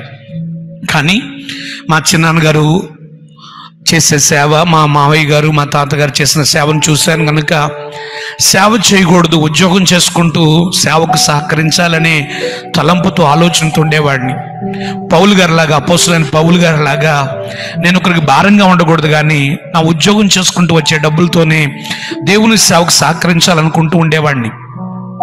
అలా చదువుకునే రోజుల నుంచి కూడా చక్కగా పరిచర్య చేయటం, ఆ సౌండ్ సిస్టమ్ పెట్టడం, సేవకులకి సభలకి ఆ లైట్లు పెట్టడం, కార్పెట్స్ వేయటం, మందిరం కడగడం, తొడవడం నాకు చాలా ఇష్టం. ఎందుకు ఈ మాట చెప్తున్నానంటే, కేవలం చిన్నప్పటి నుంచి మందిరంలో పెరిగాను కనుక మందిరంలో చదువుకోవటం, మందిరంలో ఆ పరిచర్య చేయడం బట్టే గతిలేని నాకు దేవుడు కృప చూపారు. నాకు ఒక అన్నయ్య, చెల్లి. అన్నయ్య కూడా గవర్నమెంట్ స్కూల్ టీచర్. ఒక మాట మీకు చెప్పాలి, మా సర్టిఫికేట్స్లో నాన్న క్రిస్టియన్ అని పెట్టించారు. అయితే అన్నయ్య ఎంఏ బీఈడి చేశారు. డిఎస్సి ఎగ్జామ్ కొరకు ప్రిపేర్ అయ్యి సిద్ధపడినప్పుడు అన్నయ్యకి 6 మార్కులో ఫస్ట్ టైం ఆ జాబ్ రాలేదు, డిఎస్సి జాబ్ రాలేదు. జాబ్ రాకపోతే మా అన్నయ్య, మా నాన్నగారు అన్నారు, నాన్న ఇదిగో మనం క్రిస్టియన్ అని పెట్టించుకోవడం ద్వారా 6 మార్కులో నాకు జాబ్ మిస్ అయిందంటే మా నాన్న ఒకటే చెప్పారు, నాన్న మనం ప్రభువుని నమ్ముకున్నాం, ప్రభు బిడలం గనక ఆయన నమ్ముకున్న వారికి ఎప్పుడు ఆయన మేలే చేస్తారు తప్ప కీడు, అన్యాయం చేసే దేవుడు కాదని చెప్తే అదే డిఎస్సిలో ఆ క్రిస్టియన్ కేటగిరీలో అన్నయ్యకి జాబ్ రావటం, ఆ విధంగా అన్నయ్య వదిన జాబ్ చేసుకుంటూ విజయవాడ ప్రాంతంలో ఉంటున్నారు. చెల్లి బావగారు హైదరాబాద్లో బిజినెస్ చేసుకుంటూ ఉన్నారు. నేను ఈ రాజాం అనే ప్రాంతానికి ఉద్యోగం నిమిత్తం ఇక్కడికి రావటం, ఇక్కడికి వచ్చి నేను సేవ కొరకు ఏదైనా చేయాలని ఆశతో ఉద్యోగం చేసుకుంటూ ఇక్కడ ఒక సంఘం సువార్త చేయడం ద్వారా 5 సంఘాలకు కట్టడానికి, అనేక మందికి రక్షణ, మారు మనసు ఇవ్వడానికి ప్రభు సహాయం చేస్తూ వచ్చారు. అంటే ఉద్యోగం చేస్తూ సేవ చేయాలనే దృక్పథం, ఎవరి మీద ఆధారపడకూడదు అనే ఆలోచన. ఆ విధంగా ఈ ప్రాంతానికి వచ్చి అనేక ఆత్మలకు సువార్త చెప్పడానికి, రక్షణ, మారు మనసు, బాప్తిస్మ అనుభవాలు నడిపిస్తూ 5 సంఘాలు కట్టడానికి ప్రభు ఈ అల్పుడు నాకు అవకాశం ఇచ్చారు. ఆ విధంగా పరిచయం జరుగుతూ ఉండగా ఒక రోజున మందిర వార్షికోత్సవం సందర్భంగా గ్రౌండ్లో సభ ఏర్పాటు చేస్తే ఆ సభకి సౌండ్ సిస్టమ్ పెట్టుకుంటా ఉన్నాను. ఇక ఆ ఏర్పాట్లను ముగించి ఇంకా స్టార్ట్ చేద్దాం ప్రేయరు అని ఆ సౌండ్ సిస్టమ్ పెడుతూ ఉండగా నేను హారన్స్ కొరకు ఇచ్చినటువంటి వైర్ ఏదైతే ఉందో అది హై టెన్షన్ కరెంటు వైర్లకు తగిలి ఒక్కసారిగా పెద్ద శబ్దం, బాంబు బ్లాస్ట్ అయిపోయి నేను ఒకసారిగా అక్కడ నల్లగా కాలిపోయి పడిపోయినా. నాకు తెలియదు. ఆ మీటింగ్ కొరకు వైర్ చుట్టడమే నాకు తెలుసు, హారన్స్ కొరకు గల్లాల కొరకు వైర్ ఇవ్వడం తెలుసు నాకు. ఎప్పుడైతే నేను పడిపోయానో అక్కడ అది జంక్షన్, అందరూ అనేక మంది ఆటోలకి బస్సులకి అక్కడ నిలబడి ఆయా ప్రాంతాలకు వెళ్ళడానికి నిలబడి ఉన్నారు. ఎప్పుడైతే ఈ పెద్ద సౌండ్ బాంబ్ బ్లాస్ట్ అయినట్టు రావడం, ఆ కరెంట్ షాక్ కొట్టిందో అందరూ చనిపోయారు అనుకున్న నా దగ్గరికి ఎవరు రాలేదు. కానీ దేవుని మహాకృప, ఆ పరిస్థితి నల్లగా కాలిపోయిన నన్ను తీసుకుని ఇక్కడ ఉన్నటువంటి జిఎంఆర్ కేర్ హాస్పిటల్లో అడ్మిట్ చేస్తే డాక్టర్లు చెప్పారు చనిపోయిన శవాన్ని తీసుకొచ్చారు, బ్రతకడానికి ఏమాత్రం ఛాన్సెస్ లేవు, మొత్తం బంద్ అయిపోయింది బాడీ అంతా అని చెప్పారు. అయితే వాళ్ళు కూడా చెప్పిన మాట ఏంటంటే, ఒకవేళ చిన్న ఊపిరి ఉంది, బ్రతికినా కూడా జీవితకాలం అంతా కళ్ళు పనిచేయవు, పేలిపోతాయి, హార్ట్ పనిచేయదు, కిడ్నీలు పనిచేయవు, జీవోత్సవం లాగా మంచం మీద పడి ఉండాలని చెప్పారు. కానీ అక్కడి నుంచి నన్ను వైజాగ్లో అంబులెన్స్లో తీసుకెళ్లి హాస్పిటల్ అడ్మిట్ చేయటం, 24 గంటలు కోమాలో ఉన్న తర్వాత దేవుడు నన్ను బ్రతికించారు. ఆ కోమాలో ఉన్నప్పుడు కూడా నేను ప్రభువుని స్తుతించాను. నేను చావను, సజీవుడిన యెహోవా క్రియలు వివరిస్తానని చెప్పి. ఏ డాక్టర్లు అయితే మొత్తం కాలిపోయాడు, చనిపోయాడు అన్నారో, అవయవాలు పనిచేయమన్నారో, ఒక వారం రోజుల్లోనే మొత్తం నేను కోలుకోవడానికి ప్లాస్టిక్ సర్జరీ, నా బాడీ దేహం అంతా ఇప్పుడు కాలిపోయింది. ఇదిగో నల్లగా ఒక కోడిని కాస్త ఎలా అవుతుందో నా ముఖం తప్ప నా దేహం అంతా కాలిపోయి ఉందన్నమాట. ఇక్కడ కూడా లోతైన ఈ ఆపరేషన్ చేసినటువంటి పరిస్థితి నా దేహంలో ఉంది. అయితే ఎప్పుడైతే వారం రోజులు నేను హాస్పిటల్ నుంచి సజీవుడిగా ఇంటికి వచ్చానో అప్పుడు నేను తీర్మానం తీసుకున్నాను. అంటే ప్రతి సంవత్సరం 31st నైట్ కూడా నా తీర్మానమే, ఇదిగో నేను కష్టపడి అమ్మా నాన్న చదివించారు కనుక అమ్మా నాన్నకు ఒక ఇల్లు కట్టాలి, అన్నయ్యకి వివాహం చేస్తాను, చెల్లికి పెళ్ళయింది, అన్నయ్యకి 2 మగపిల్లలు, చెల్లికి 2 మగపిల్లలు, అప్పులు తీరిపోతే నా అవన్నీ ఎడ్యుకేషన్ లోన్స్, బీటెక్ ఎడ్యుకేషన్లోనే, ఎంటెక్ ఎడ్యుకేషన్లోనే, పిహెచ్డి ఎడ్యుకేషన్లోనే, అన్నయ్య వివాహానికి, నా వివాహానికి అన్ని లోన్స్ ద్వారా ఈ లోన్ తీరిపోతే ఈ సంవత్సరం వచ్చేస్తాను, ఈ సంవత్సరం ఇంకా ఆఖరని ప్రతి డిసెంబర్ 31st నైట్ తీర్మానం తీసుకునేవాడిని, ఫుల్ టైం సేవ చేస్తానని. కానీ నా అప్పులు తీరేవి కాదు, నేను సేవకు ఫుల్ టైం వచ్చేవాడిని కాదు, కానీ జాబ్ చేసుకుంటూ ఈ సేవా పరిచయం నడిపిస్తూ ఉండేవాడిని. ఎప్పుడైతే చావు బ్రతుకుల నుంచి దేవుడు నన్ను కాపాడారో అప్పుడు తీర్మానం చేసుకున్న, ప్రభువా బ్రతికినంత కాలం నీ కొరకు నమ్మకంగా నేను ఫుల్ టైం సేవ చేస్తానని చెప్పి ఆ విధంగా నేను జాబ్ రిజైన్ చేసి ఇదిగో ఈ రాజాంపట్నంలో ఒక 5 సంఘాలకి కాపరిగా, అనేక ఆత్మలకు ఒక సంఘ కాపరిగా, అనేక ఆత్మ రక్షణార్థమే ప్రభు వాడుకుంటా ఉన్నారు. నేను కొంచెం ఈ మాట చెప్తాను. ఎందుకు ఈ మాట చెప్తానంటే, ఏమాత్రం కూడా బ్రతకడానికి అర్హుడిని కాను, ఇదిగో జరుగును అని అనుకోనని భీకరమైన కార్యాలు జరిగించే దేవుడు మన దేవుడు కదండి. నా జీవితంలో అసలు నేను ఆ కొల్లేరు ప్రాంతం నుంచి బయటకు వస్తామని కానీ, చదువుకుంటానని కానీ, ఇలా ఉద్యోగం చేస్తానని కానీ, అంతకన్నా ఘనమైన సేవ, ఇలా సేవకుడిగా, యాజకుడిగా, అనేక ఆత్మ రక్షణార్థంగా నేను వాడబడతానని కానీ అనుకోలేదు. ఇదిగో ఈ విధంగా ఈ రాత్రి కూడా మీతో కలిసి ఇలా ఫెలోషిప్ చేయడానికి, నా సాక్ష్యాన్ని, వాక్యాన్ని పంచుకోవడానికి నేను ఏనాడు కల్లో కూడా ఊహించలేదు. నిజంగా ఎస్ఆర్ రాణి గారు ఫోన్లో మాట్లాడడం ద్వారా మరి ఈ విధంగా నాకు అవకాశం ఇచ్చారు. ఎందుకు ఈ కార్యాలు ఎవరికి జరుగుతాయి అంటే, చూడండి, మనం కూడా చాలాసార్లు అనుకుంటాం కదా, నా జీవితంలో ఇలా జరుగుతుందా, ఈ అప్పు తీరుతుందా, ఈ భర్త వ్యసనాల నుండి మారతాడా, ఈ పిల్లలకి పెళ్లి చేయగలమా, నా కుటుంబంలో నెమ్మది సమాధానం అలా దొరుకుతుందా అని అనుకుంటాం కదా. అలా జరుగును అని అనుకోరని భీకరమైన కార్యాలు చేసే దేవుడు మన దేవుడు కదా. ఆయన చేయగా అన్యజనులు ఆయన సన్నిధిని కలవరపడతారు. ఏ అన్యజనులైతే నిన్ను ఆ కరెంట్ షాక్ కొట్టి తగిలి పడిపోయినప్పుడు, పెద్ద బాంబ్ బ్లాస్ట్ అయినప్పుడు అక్కడ అన్ని జనులు అక్కడ నిలబడి అందరూ అన్నారు, ఇదిగో ఆ ప్రాంతం నుంచి ఈ ప్రాంతానికి వచ్చి ఇక్కడ ఈయన సేవ చేస్తున్నాడు, అన్ని విడిచిపెట్టి వచ్చాడు. నిజంగా వీళ్ళ దేవుడు గొప్ప దేవుడు అయితే గనక ఈయన బ్రతికితే మేము కూడా మందిరానికి వచ్చి మందిరంలో ప్రార్థన చేస్తామని అన్ని జనులు చెప్పారు. నిజంగా 6 రోజుల తర్వాత నేను బ్రతికి మందిరంకి వస్తే ఏ అన్యులైతే అక్కడ ఆటోల కొరకు, బస్సుల కొరకు నిలబడ్డారో సెంటర్లో, ఆ అన్యులే మందిరంలోకి వచ్చి వాళ్ళ అన్ని ఆచారాలు ఎలాగైతే డొల్లుకుంటూ ప్రదక్షిణలు చేస్తూ దేవునికి మొక్కుతారో, సాగిలపడతారో, అలా మందిరంకి వచ్చి దేవుణ్ణి మహిమపరిచారు. ఇదిగో చూడగా మనలా చదువుతాను చూడ, యెషయా గ్రంథం 44:3 జరుగును అని మేము అనుకొనని భీకరమైన కార్యాలు నువ్వు చేయగా అన్యజనులు నీ సన్నిధిని కలవరపడతారు కదండి. అన్యజనులు వచ్చి ఆయన మహిమపరిచినట్లు దేవుడు కార్యాలు చేశారు. ఎవరికి ఈ కార్యాలు చేస్తాడు ఈ రాత్రి లైవ్ లో ఉన్న వారికి? ఇదిగో సంఘం కూడా నా ఎదుట ఉంది. ఎవరికి దేవుడు ఈ భీకరమైన కార్యాలు, బహు ఆశ్చర్యమైన కార్యాలు జరుగును అని అనుకోనని అద్భుత ఆశ్చర్యమైన కార్యాలు జరిగిస్తారంటే అదే అధ్యాయం 4వ వచనంలో చూడండి. తన కొరకు కనిపెట్టు అనే విషయమై నీవు తప్ప తన కార్యము సఫలము చేయు మరి ఏ దేవుని ఎవరు ఏ కాలమున చూచి ఉండలేదు. అట్టి దేవుడు కలడన్న సమాచారం మనుషులకు వినబడలేదు, అట్టి సంగతి వారికి తెలిసి ఉండలేదు. తన కొరకు కనిపెట్టుకుని వారి విషయమై, అంటే ఎవరైతే దేవుని కొరకు కనిపెడతారో, దేవుని కొరకు చేతులు చాచి ఆయన సహాయం కొరకు కనిపెడతారో, ఇదిగో దావీదు అంటాడు కదా, కొండల తట్టు నా కనులెత్తితే నాకు సహాయం ఎక్కడి నుండి వచ్చును?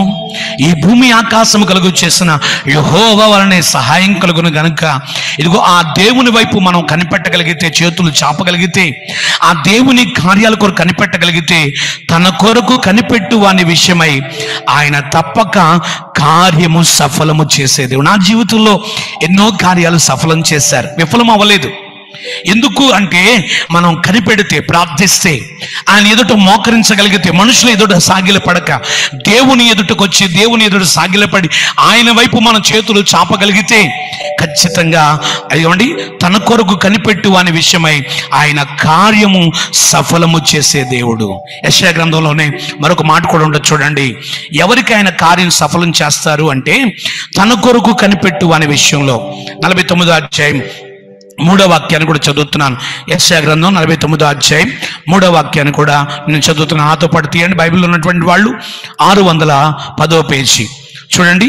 యెషయా గ్రంథం 23వ వాక్యం, క్షమించండి, యెషయా గ్రంథం 49వ అధ్యాయం 23వ వాక్యంలో చూడండి.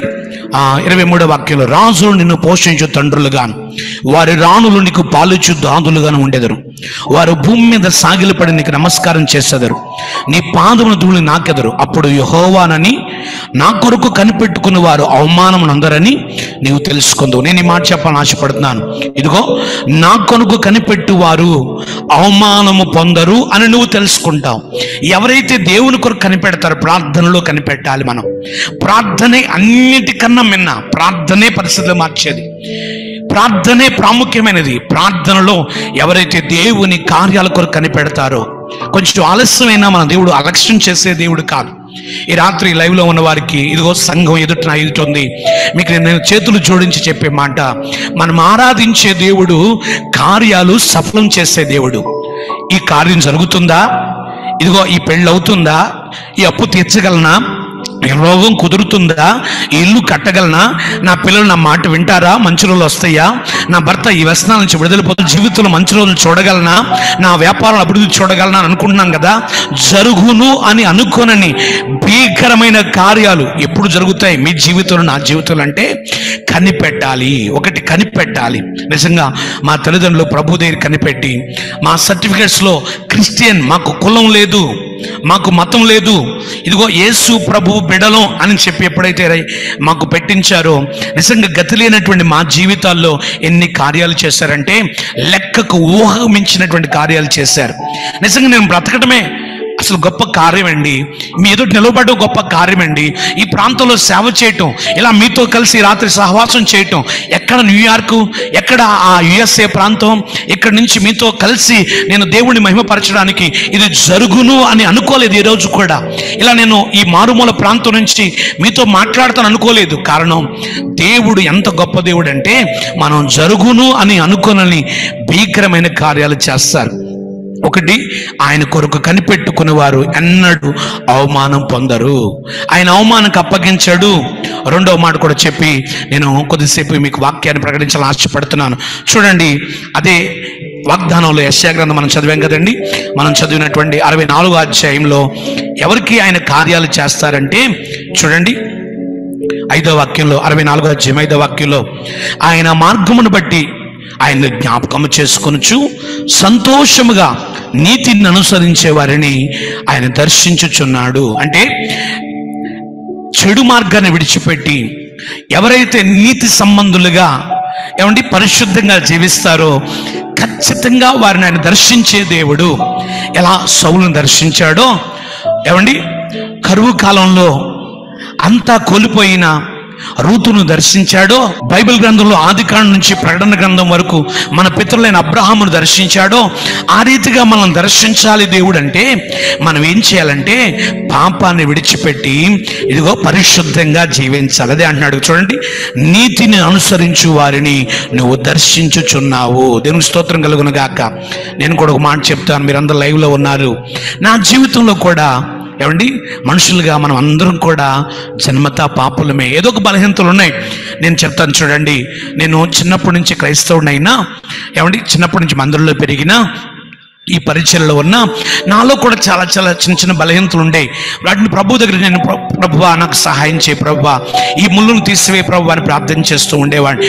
ఆ ముళ్ళు, ఆ బలహీనత ఉన్నంత కాలం నా జీవితంలో నేను ఆశీర్వాదాన్ని చూడలేదు. మళ్ళా చెప్తాను, ఎన్నో కార్యాలు ఎన్నో కార్యాల్లో విఫలమైపోయాను. కానీ ఎప్పుడైతే దేవుని దగ్గర ఒక్కొక్కటి విడిచిపెట్టుకుని పరిశుద్ధంగా జీవించడానికి ప్రయత్నిస్తున్నానో, ఇంకా నేను పరిశుద్ధుడని చెప్పలేను కానీ పరిశుద్ధత కలిగి ఉండాలని ప్రయాసపడుతున్నానో, ఆ పరిశుద్ధతయే ఎన్నటెన్నటికీ ఆయనకు అనుకూలం కదండి. హృదయ శుద్ధి గల వారు ధన్యులు, వారి దేవుణ్ణి చూస్తారు.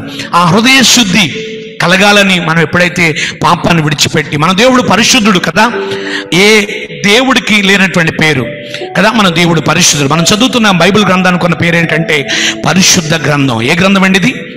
పరిశుద్ధ గ్రంథం కదా. ఈ పరిశుద్ధ గ్రంథం మనకి ఏం చెప్తుందంటే చెడుని విడిచిపెట్టండి. యోబు గ్రంథంలో 8వ అధ్యాయం మనం అదే చదువుతాం. ఇదిగో నీ చేతిలో పాపముండుట చూచినప్పుడు దాన్ని విడిచిపెట్టి పరిశుద్ధుడవై నీ గుడారంలో నుండి దుర్మార్గతను కొట్టివేస్తే నీవు మధ్యాహ్న కాల తేజస్సు కంటే అధికంగా ప్రకాశిస్తావు. ఈ రోజు నీ స్థితి కొద్దిగా ఉండొచ్చు, నువ్వు తదుకు మహాభివృద్ధి పొందుతావు, నీవు ఆశీర్వాదకరంగా ఉంటావు కదా. ఒకటి, మనము మన జీవితాల కార్యాలు జరగాలంటే ఆయన కార్యాల కొరకు కనిపెట్టాలి, ప్రార్థించాలి. ఇదిగో వాక్య ధ్యానంలో ప్రభు మనతో ఏం మాట్లాడతారో ఆ మాట కొరకు, ఆ వాగ్దానం కొరకు కనిపెట్టాలి. రెండవది, పాపాన్ని విడిచిపెట్టి పరిశుద్ధంగా నీతి మార్గంలో మనం నడవాలి. ఎప్పుడైతే పాపాన్ని విడిచిపెడతామో, పరిశుద్ధమైన జీవితాన్ని మనం జీవిస్తామో, అప్పుడు మన జీవితాల్లో ఆయన దర్శిస్తారు, ఖచ్చితంగా ఆయన కార్యాలు చేస్తారు. నా మాటలు వింటున్నారు కదా. నిజంగా నా జీవితంలో దేవుడు ఎన్నో గొప్ప కార్యాలు చేశారు. జరుగును అని అనుకోనని భీకరమైన కార్యాలు, ఎప్పుడో మట్టిగా మారిపోవాల్సిన వాడిని, ఎన్నో ప్రమాదాలు, ఎన్నో యాక్సిడెంట్లు, ఎన్నో విపత్తులు, ఎన్నో శోధనలో ఆయన నన్ను బ్రతికించారు, ఒక సేవకులను నిలబెట్టారు. ఈ రోజున కొంతమందికైనా ఆశీర్వాదకరంగా ఒక 5 సంఘాలు, కొన్ని వందల మందికి దేవుని సువార్త ప్రకటించడానికి, అనేక ప్రాంతాల్లో దేవుని రాజ్య విస్తరణ కొరకు ప్రయాసపడడానికి, ఫుల్ టైం సేవ చేయడానికి ప్రభువే కృప చెప్పారు. మన జీవితాల్లో కూడా కార్యాలు జరగాలి అంటే ఆయన కొరకు కనిపెట్టాలి. రెండవది, పాపాన్ని విడిచిపెట్టాలి. అదే పాపమైనా దేవునికి మనకు అడ్డుగా ఉన్నది. అదే యెషయా గ్రంథంలో మనం చదువుతాం 59వ అధ్యాయంలో కదా. రక్షింపనేరకున్నట్లు ఆయన హస్తం కురచ కాలేదు, విననేరకున్నట్లు ఆయన చెవులు మందం కాలేదు. ఎందుకు మన జీవితాల్లో కార్యాలు జరగట్లేదు అంటే మీకు నాకు మధ్యలో మీ పాపాలు అడ్డుగా ఉన్నాయి అన్నారు. అడ్డుగా ఉన్నది ఏదైనా తొలగించేయగలిగితే, తీసివేయగలిగితే, పాపాన్ని విడిచిపెట్టగలిగితే, ఖచ్చితంగా నీతిమంతులుగా పరిశుద్ధులుగా మనం మార్చబడగలిగితే ఖచ్చితంగా ఆయన మన జీవితాల్లో కార్యాలు జరిగిస్తారు. దేవునికి మహిమ కలుగును గాక. ఈ సమయంలో నా సాక్ష్యాన్ని విన్నారు, చాలా మంచి చక్కని కామెంట్స్ కూడా పెడతా ఉన్నారు. దేవునికి మహిమ కలుగును గాక. సమయం ఉంటే 8:30 అయిపోయింది కదండి, మరి 7:30 నుంచి 8:30 వరకు అని చెప్పారు. నడిపిస్తున్నటువంటి సిస్టర్ గారు, సమయం ఉందండి. ఇప్పుడు మనం చదువుకున్న వాక్య భాగంలోనే ఇదిగో ఎవరిని దేవుడు దర్శిస్తాడు అంటే పాపాన్ని విడిచిపెట్టి పరిశుద్ధంగా జీవించిన వారిని దేవుడు దర్శిస్తాడు. ఈ రోజున ఈ భక్తి చేస్తున్న మనం ఏదో ఒక రోజున ప్రభువుని చూడాల్సిన వారము, ప్రభు రాజ్యాన్ని చేరాలి.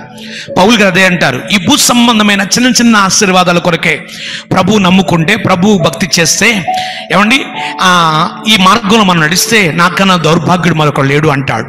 ఏమండి జ్వరం తగ్గిపోవాలనో, రోగం కుదరాలనో, ఇల్లు కట్టాలనో, లేకపోతే ఉద్యోగం రావాలనో, ఈ భూ సంబంధమైన ఆశీర్వాదాల కొరకే మనం ప్రభు నమ్ముకోలేదు. కానీ మనకు ఒక నిరీక్షణ ఉంది, ఏంటంటే ఇదిగో ఇక్కడ కన్ను మూస్తే అక్కడ ప్రభువుని చూడాలి, ప్రభువుతో కలిసి ఆనందించాలి, ప్రభువుని ఆరాధించాలి. అక్కడ మన కొరకు ఏ పనులు అయితే నియమించాలని, ఏ పనులు చేయాలని ప్రభువు నియమించారో ఆ పనులు మనం చేయాలి.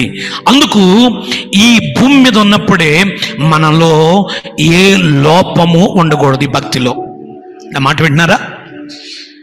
లోపము లేని వారమై ఆయన ఎదుట మనం నిలబడాలి.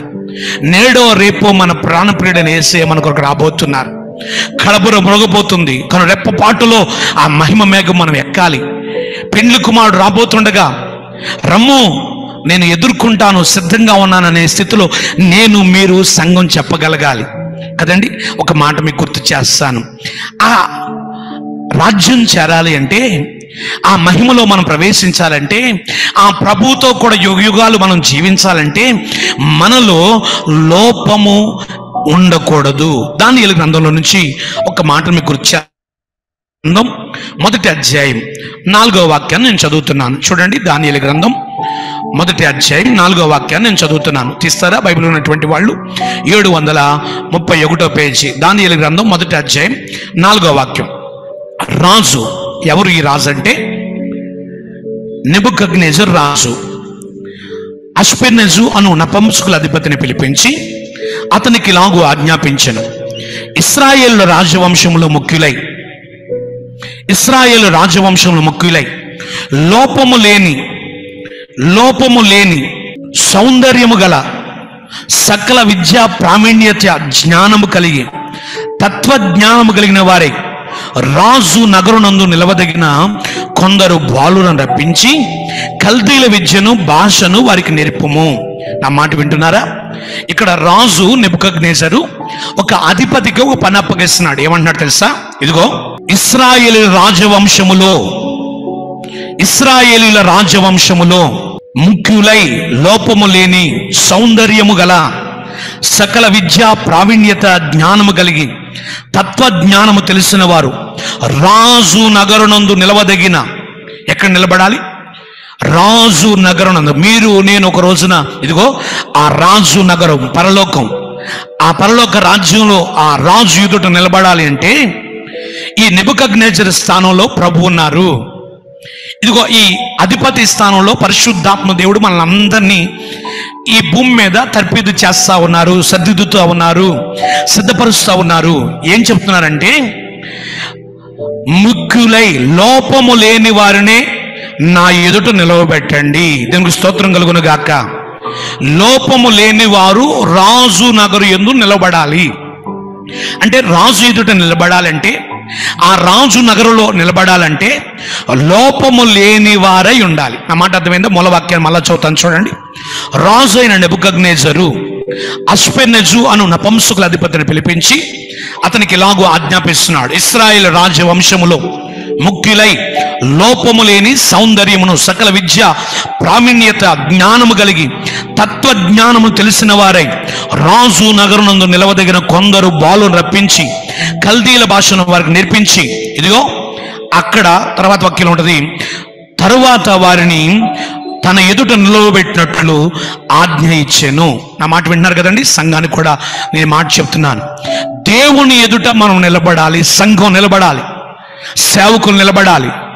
ఈ సార్వత్రిక సంఘాలన్నీ ఒక రోజున మనం రాజు నగరులో రాజు ఎదుట నిలబడాలి. ఆ రాజనగరులో రాజు ఎదుట నిలబడాలి అంటే ఎవరిని నిలబెట్టాలని చెప్తున్నాడో రాజు? లోపము లేనివారు, లోపము లేనటువంటి వారే ఆ రాజనగరులో రాజు ఎదుట నిలవబెట్టబడాలి. మరి భూ సంబంధమైన లోపాన్ని గురించి నేను చెప్పట్లేదు, కానీ ఇదిగో ఆత్మ సంబంధమైనటువంటి లోపం లేని వారిగా ఈ భక్తిలో మనం ముందుకు సాగాలని పరిశుద్ధాత్మ దేవుడు మాట్లాడుతున్నాడు. ఈ నెబుకద్నెజరు రాజు యేసు ప్రభుకి సాదృశ్యంగా ఉన్నారు. ఆయన రాజులకు రాజు, ప్రభులకు ప్రభు కదండి. ఏదో ఒక రోజున ఆ రాజు ఎదుట మనం అందరం లోపం లేని వారిగా నిలబడాలి. పెండ్లి కుమార్తె ఇక్కడికి ఎక్కి రమ్మన్నప్పుడు మనం అక్కడికి ఎక్కి ఆ రాజు ఎదుట నిలబడాలి. సామెతల గ్రంథంలో 2వ అధ్యాయం 21వ వాక్యంలో రాయబడిన మాట ఏంటంటే, లోపము లేని వారే ఆ దేశములో అక్కడ నిలబడతారు అని రాయబడిన మాట చూడండి. సామెతల గ్రంథం 2వ అధ్యాయం 21వ వాక్యం నేను చదువుతున్నాను. యథార్థవంతులు దేశమందు నివసించుదురు, లోపము లేని వారు దానిలో నిలిచియుందురు. లోపము లేని వారే ఆ రాజ్యంలో, ఆ పరలోక రాజ్యంలో నిలిచి ఉంటారు. నాలో ఈ ఆత్మీయతల లోపం ఉంటే నేను నిలబడలేను దేవుని ఎదుట.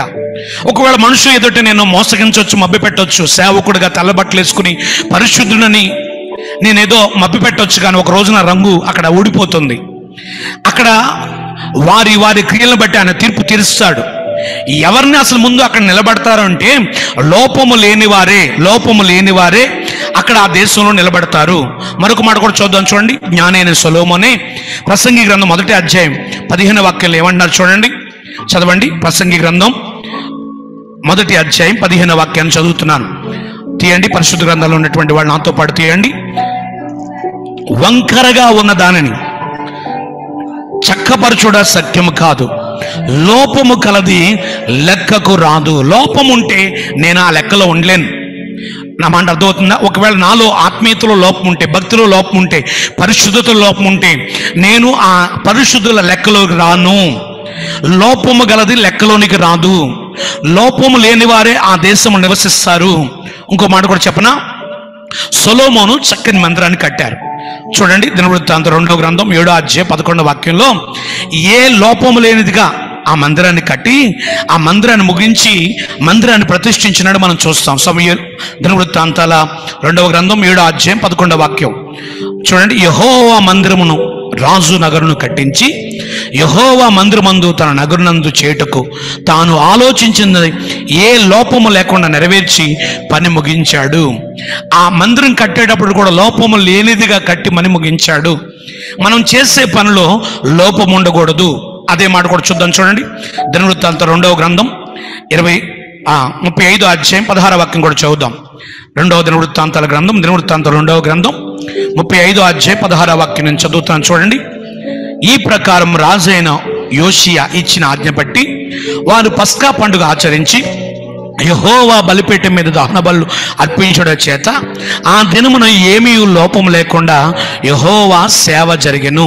అంటే ఈ సేవలో ఏముండకూడదంటే లోపము ఉండకూడదు. నా మాట అర్థమవుతుంది కదండి. సేవలో లోపం ఉండకూడదు, మనం కట్టుకునే విషయాల్లో లోపం ఉండకూడదు. లోపము లేని వారే ఆ రాజ్యంలో, ఆ దేశంలో నివసిస్తారు. లోపం ఉంటే ఆ లెక్కలోకి మనం రాము. దేవునికి స్తోత్రం కలుగును గాక. చూడండి, ఇప్పుడు రాజు ఆ అధిపతికి చెప్తున్నాడు, లోపము లేని వారిని రాజు నగరు యందు నా ఎదుట నిలబెట్టండి. ఇప్పుడు ఏ లోపం మనలో ఉండకూడదు? మొదటి మాట అక్కడ ఆ నెబుకద్నెజర్ రాజు దానియేలుకి ఏం చెప్పాడంటే, సౌందర్యములో లోపము లేని వారిని. ఏ విషయంలో అంటే ఆత్మ సంబంధమైన సౌందర్యం గురించి నేను మాట్లాడుతున్నాను, బాహ్య సంబంధమైన సౌందర్యం కాదు. అంటే ఇది పరిశుద్ధతకు సాదృశ్యం. దేవునికి స్తోత్రం కలుగును గాక. అలా దానియేలు ఒక రోజున ఆ నెబుకద్నెజర్ రాజు ఎదురు నిలబడ్డాడు. ఎలా ఆ సౌందర్యం వచ్చింది చూడండి ఒకసారి. దానియేలు గ్రంథం మూలవాక్యం మనం చదివాం కదా, మళ్ళా తీయండి. దానియేలు గ్రంథం 1వ అధ్యాయం 4వ వాక్యం చదవండి. మళ్ళా మూలవాక్యం చదివి ఆ దానియేలు ఆ రాజుగారి ఎదుట ఆ రాజనగర్లో ఎలా నిలబడ్డాడు, మనం కూడా ఆ దానియేలులాగా నిలబడాలంటే మనలో ఏ లోపం ఉండకూడదు. చదవండి దానియేలు గ్రంథం 1వ అధ్యాయం 4వ వాక్యం. రాజు అష్పెనజు అను నపుంసకుల అధిపతిని పిలిపించి అతనికి ఇలాగు ఆజ్ఞాపించెను, ఇశ్రాయేల్ రాజవంశమును ముఖ్యులై లోపము లేని సౌందర్యము, సకల విద్యా ప్రావీణ్యత, జ్ఞానము కలిగి తత్వజ్ఞానము తెలిసిన వారే రాజు నగరునందు నిలవదగిన వారు, వారినే నా ఎదుట నిలవబెట్టండి. చూడండి 8వ వాక్యం చదవండి. 8వ వాక్యం. రాజు భుజించు భోజనమును పానము చేయు ద్రాక్షరసమును పుచ్చుకొని తన్ను అపవిత్రపరచుకోకూడదని దానియేలు ఉద్దేశించి తాను అపవిత్రుడు కాకున్నట్లు వాటిని పుచ్చుకొనకుండా సెలవిమ్మని నపుంసకుల అధిపతిని వేడుకొన్నాడు. చూడండి ఏమన్నాడు, నేను ఆ ద్రాక్షరసము పానము చేసి నన్ను నేను అపవిత్రపరచుకోను, నేను పవిత్రుడుగా ఉంటాను, అపవిత్రుడుగా కాకున్నట్లుగా వాటిని పుచ్చుకొనకుండా నాకు ఇవ్వకూడదు అని అధిపతిని వేడుకున్నాడు. అంటే మనం లోపము లేని వారిగా ఉండాలి అంటే ఇదిగో అతడు ఏం కోరుకున్నాడంటే పరిశుద్ధత కోరుకున్నాడు. నాకు ఆ పాపం వద్దు, ఆ భోజనాలు వద్దు, అపవిత్రమైన వద్దు, ఆ బలులు అర్పించిన ఆ విగ్రహాలకు అర్పితమైన వాటిని నేను భుజించను అని దానియేలు చక్కని తీర్మానం తీసుకున్నాడు. కనుక ఆ సౌందర్యం లోపము లేనివాడుగా ఒక రోజున అన్నట్టుగా రాజు ఎదురు నిలబెట్టారండి. దానియేలు ముఖం చూస్తే ప్రకాశిస్తూ ఉంది, దానియేలు ముఖంలో సౌందర్యం కనబడతా ఉంది. కారణం ఏంటంటే దానియేలు ఏం కోరుకున్నాడంటే పరిశుద్ధతను కోరుకున్నాడు. ఏం కోరుకున్నాడు అంటే భూ సంబంధమైన సౌందర్యం కాదు. బైబిల్ చెప్తుంది సౌందర్యము వ్యర్థము, అందము మోసకరము. ఇదిగో ఈ అందాన్ని నమ్ముకుని, భూ సంబంధం అందాన్ని నమ్ముకుని మోసపోయిన వాళ్ళు చాలా మంది ఉన్నారు కదా. యవనస్తులుగా ఉన్నప్పుడు అందం బాగుంటుంది, తర్వాత వయసు మీరిన కొద్దీ అందం పోతుంది. కానీ ఈ భూ సంబంధమైన సౌందర్యం గురించి నేను చెప్పట్లేదు, కానీ ఆత్మ సంబంధంగా మనలో ఏ లోపం ఉండకూడదు. దేవుని స్తోత్రం కలుగును గాక. అదిగో దానియేలు గ్రంథం 6వ అధ్యాయం 5వ వాక్యం చదివితే, దానియేలు గ్రంథం 6వ అధ్యాయం 5వ వాక్యం చదివితే చూడండి, అతను దేవుని పద్ధతి విషయమందే గాని మరి ఏ విషయమందు అతనిలో లోపము కనుగొనలేకపోయారు. దానియేలులో ఏ లోపాన్ని ఎవరు కనుగొనలేకపోయారు ఏమండి. అందుకే దానియేలు ఆ రాజనగరులో ఆ రాజు ఎదుట నిలవబడ్డాడు. దీనికి స్తోత్రం కలుగును గాక. ఒకటి, మనలో పరిశుద్ధత లోపం ఉండకూడదు. పరిశుద్ధతలో మనం పరిపూర్ణ రావాలి. బైబిల్ చెప్తుంది పరిశుద్ధత లేకుండా ప్రభువుకి ఇష్టలై ఉండుట అసాధ్యము. పరిశుద్ధత లేకుండా మనం దేవుని చూడలేము. పరిశుద్ధత ఎన్నటన్నిటికీ ఆయన మందిరానికి అనుకూలము. ఇదిగో పరిశుద్ధుడైన ప్రకారం మన దేవుడు మనం కూడా సమస్త ప్రవర్తనలో పరిశుద్ధంగా ఉండాలి. లోకంలో ఉన్న వాళ్ళు అలాగే జీవించి ప్రభువు నమ్ముకున్న వాళ్ళని కూడా మనం కూడా అలాగే జీవిస్తే వాళ్ళకి మనకి తేడా ఎక్కడ?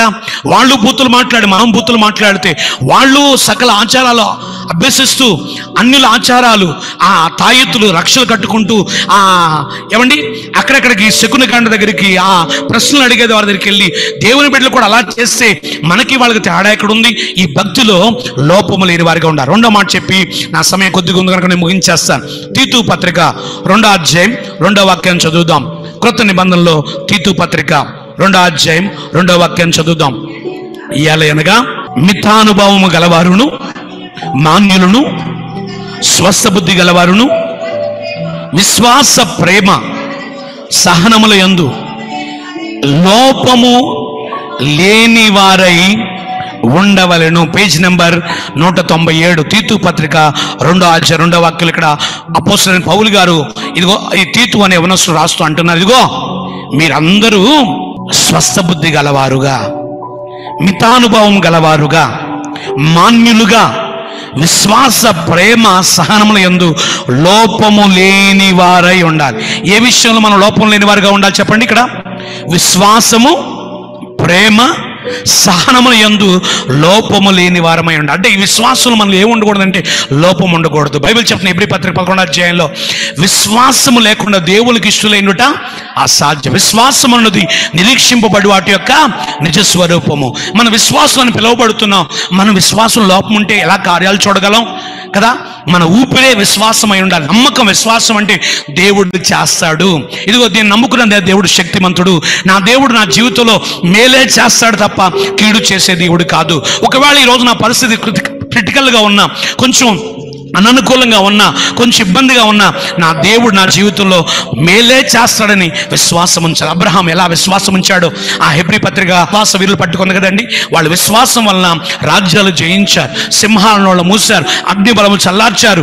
వాళ్ళు ఏమాత్రం కూడా ఎన్నిక లేని వారే గొప్పవారిగా బైబిల్ గ్రంథంలో వారి పేరు లెక్కించబడింది.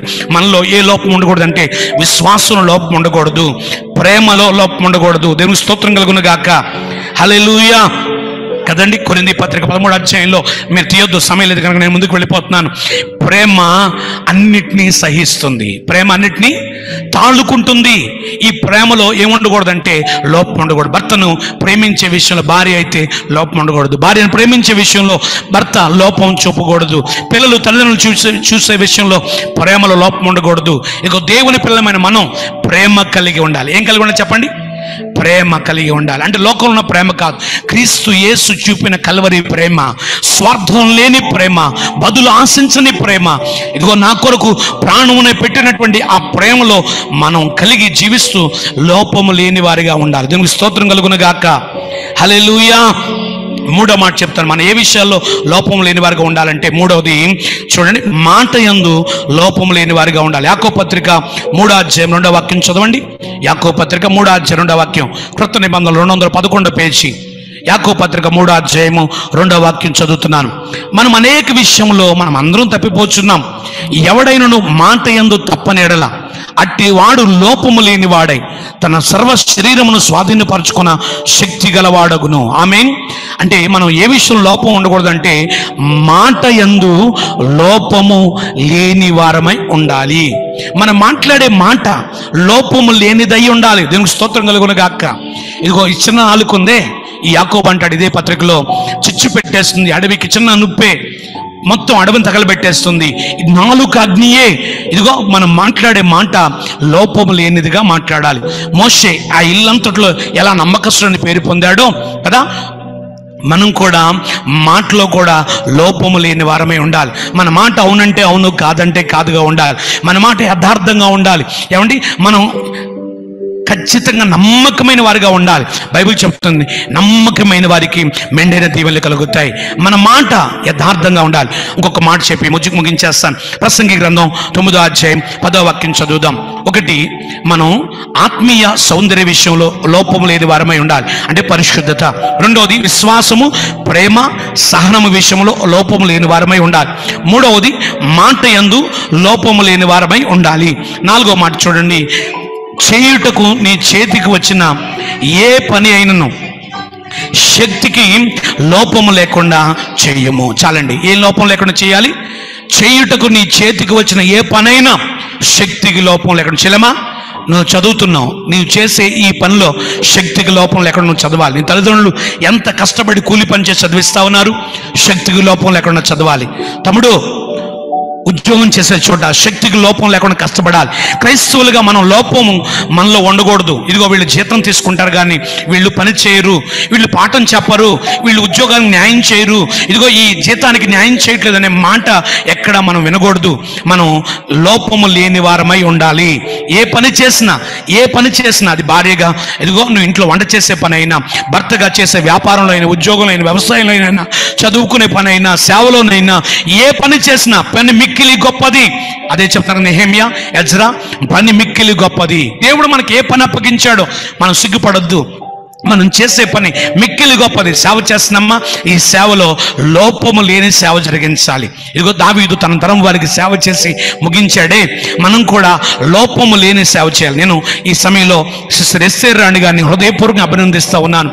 స్త్రీగా వారు ఎంతగా ప్రయాసపడుతున్నారంటే, ఇదిగో ఈ సేవలో చక్కగా ప్రయాసపడుతూ అనేక మంది ఆత్మల రక్షణార్థమై వాడబడుతూ ఉన్నారు. నడిపిస్తున్నటువంటి సిస్టర్ గారికి, అలాగే నాకు ఇచ్చిన చక్కని అవకాశాన్ని బట్టి ఎస్తేర్ రాణి గారికి, ఆరాధన చేసినటువంటి బ్రదర్ గారికి, సిస్టర్ గారికి, లైవ్ లో ఉన్న వారందరికీ కూడా నా హృదయపూర్వకమైనటువంటి ధన్యవాదాలు తెలియచేస్తూ ఒక్క మాట, ఇదిగో మనమందరము ఆ రాజు నగరు యందు ఆ రాజు ఎదుట నిలబడాలి.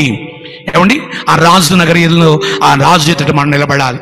నిలబడినప్పుడు నాలో ఏముండకూడదంటే లోపం ఉండకూడదు. ఏముండకూడదు? లోపం ఉంటే లెక్కలోనికి రాను నేను. లోపము కాదు, లెక్కలోనికి రాదు. మనం కూడా కూరగాయలు కొన్నప్పుడు ఏదో లోపం ఉంటే తీసుకుంటామా? పుచ్చిపోయింది అయితే, కుళ్ళిపోయింది అయితే తీసుకోం కదా.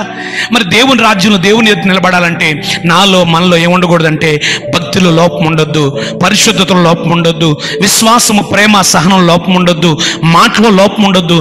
చేయుటకు ఏ పని ఇచ్చినా దేవుడు శక్తి లోపం చేద్దాం. ఒక మాట చెప్తాను, చివరి మాట, ఒక్క నిమిషం. ఒక రోజునట ఒక పావురాలు ఒక గుంపుగా చక్కగా తెల్లగా ఒక చోట నిలబడి ఆ గింజలు తింటూ ఉంటే కాకు కూడా అనుకుందట, ఆ పావురాలు చూడండి ఎంత తెల్లగా ఉన్నాయో, ఆ పావురాల్లాగా నేను కూడా ఉంటే బాగుండు అనుకుందట. అనుకుని కాకి నల్లగా ఉంటుంది కదండి, దాన్ని ఎవరు దగ్గర తీసుకోవట్లేదు. పావురాలను అయితే చిన్నపిల్లలు ఆడుతూ ఉన్నారు, పావురాలను అయితే చిన్నపిల్లలు చక్కగా తీసుకుని చేతులతో తీసుకుని ఆడుతూ ఉన్నారు. అయితే ఈ కాకి ఒక రోజున ఒక ప్రాంతానికి వెళితే అక్కడ ఒక తెల్ల సున్నం వేసినటువంటి కుండి కనబడితే ఒక ఆయన సున్నం వేసుకోవడానికి, ఇంటికి సున్నం అంటారు కదా, పూర్వకాలం మట్టెళ్ళకి వేసేవాళ్ళు, వైట్ పెయింట్, ఆ పెయింట్లో మునిగి ఈ నల్ల కాకి కాస్త తెల్లగా కాకిగా మారిపోయింది. తెల్లగా అయిపోయి పావురాలతో కలిసిపోయిందట. ఎలా కలిసిపోయింది? నల్ల కాకి కాస్త పెయింట్లో మునిగిపోయి, ఏమండి, సున్నంలో మునిగిపోయి తెల్లగా పావురంలాగా మారిపోయింది. ఆ పావురంలో కలిసిపోయింది. ఆ పావురాలతో కలిసి ఆడుతుంది. అనుకుందట, ఆహా చక్కగా నేను తెల్లగా అయిపోయాను అనుకుందట.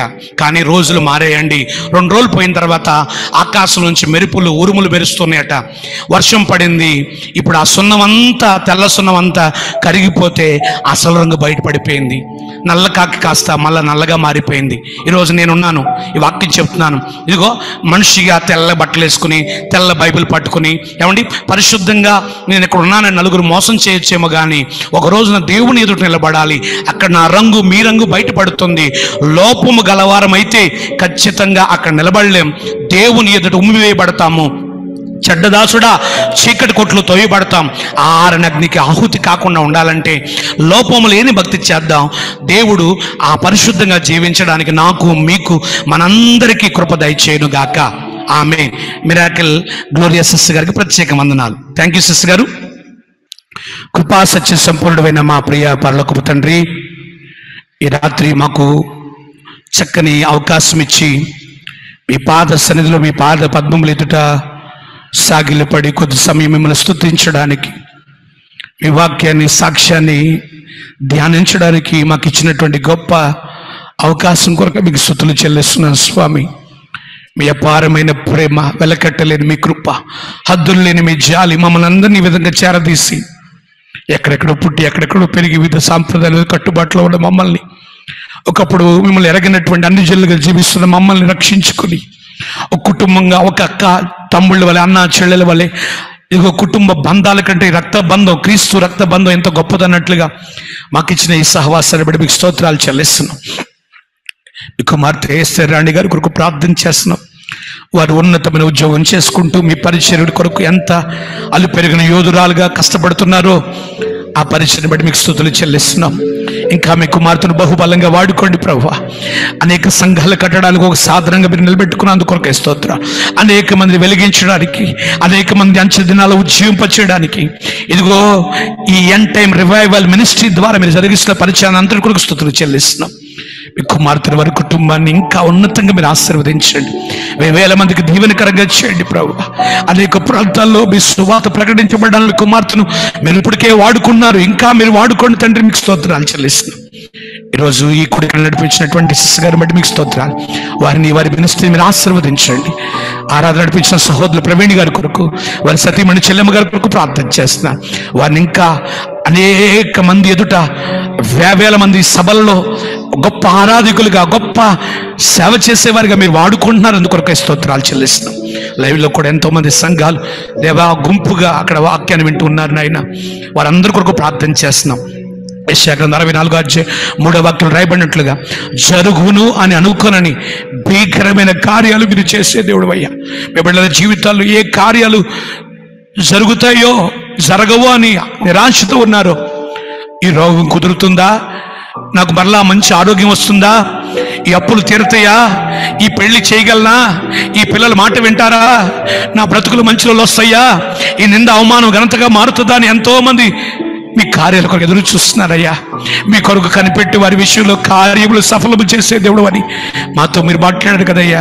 ఇదిగో ప్రార్థనలు కనిపెడుతున్నారు ప్రభా. ఏ కార్యాలు జరగాలని ఎదురు చూస్తున్నారు, యేసు నామములో ఆ కార్యము జరుగునుగా అని పలుకుతున్నాను. ఇప్పుడే యేసు నామములో ఆ కార్యము జరుగునుగా అని పలుకుతున్నాను.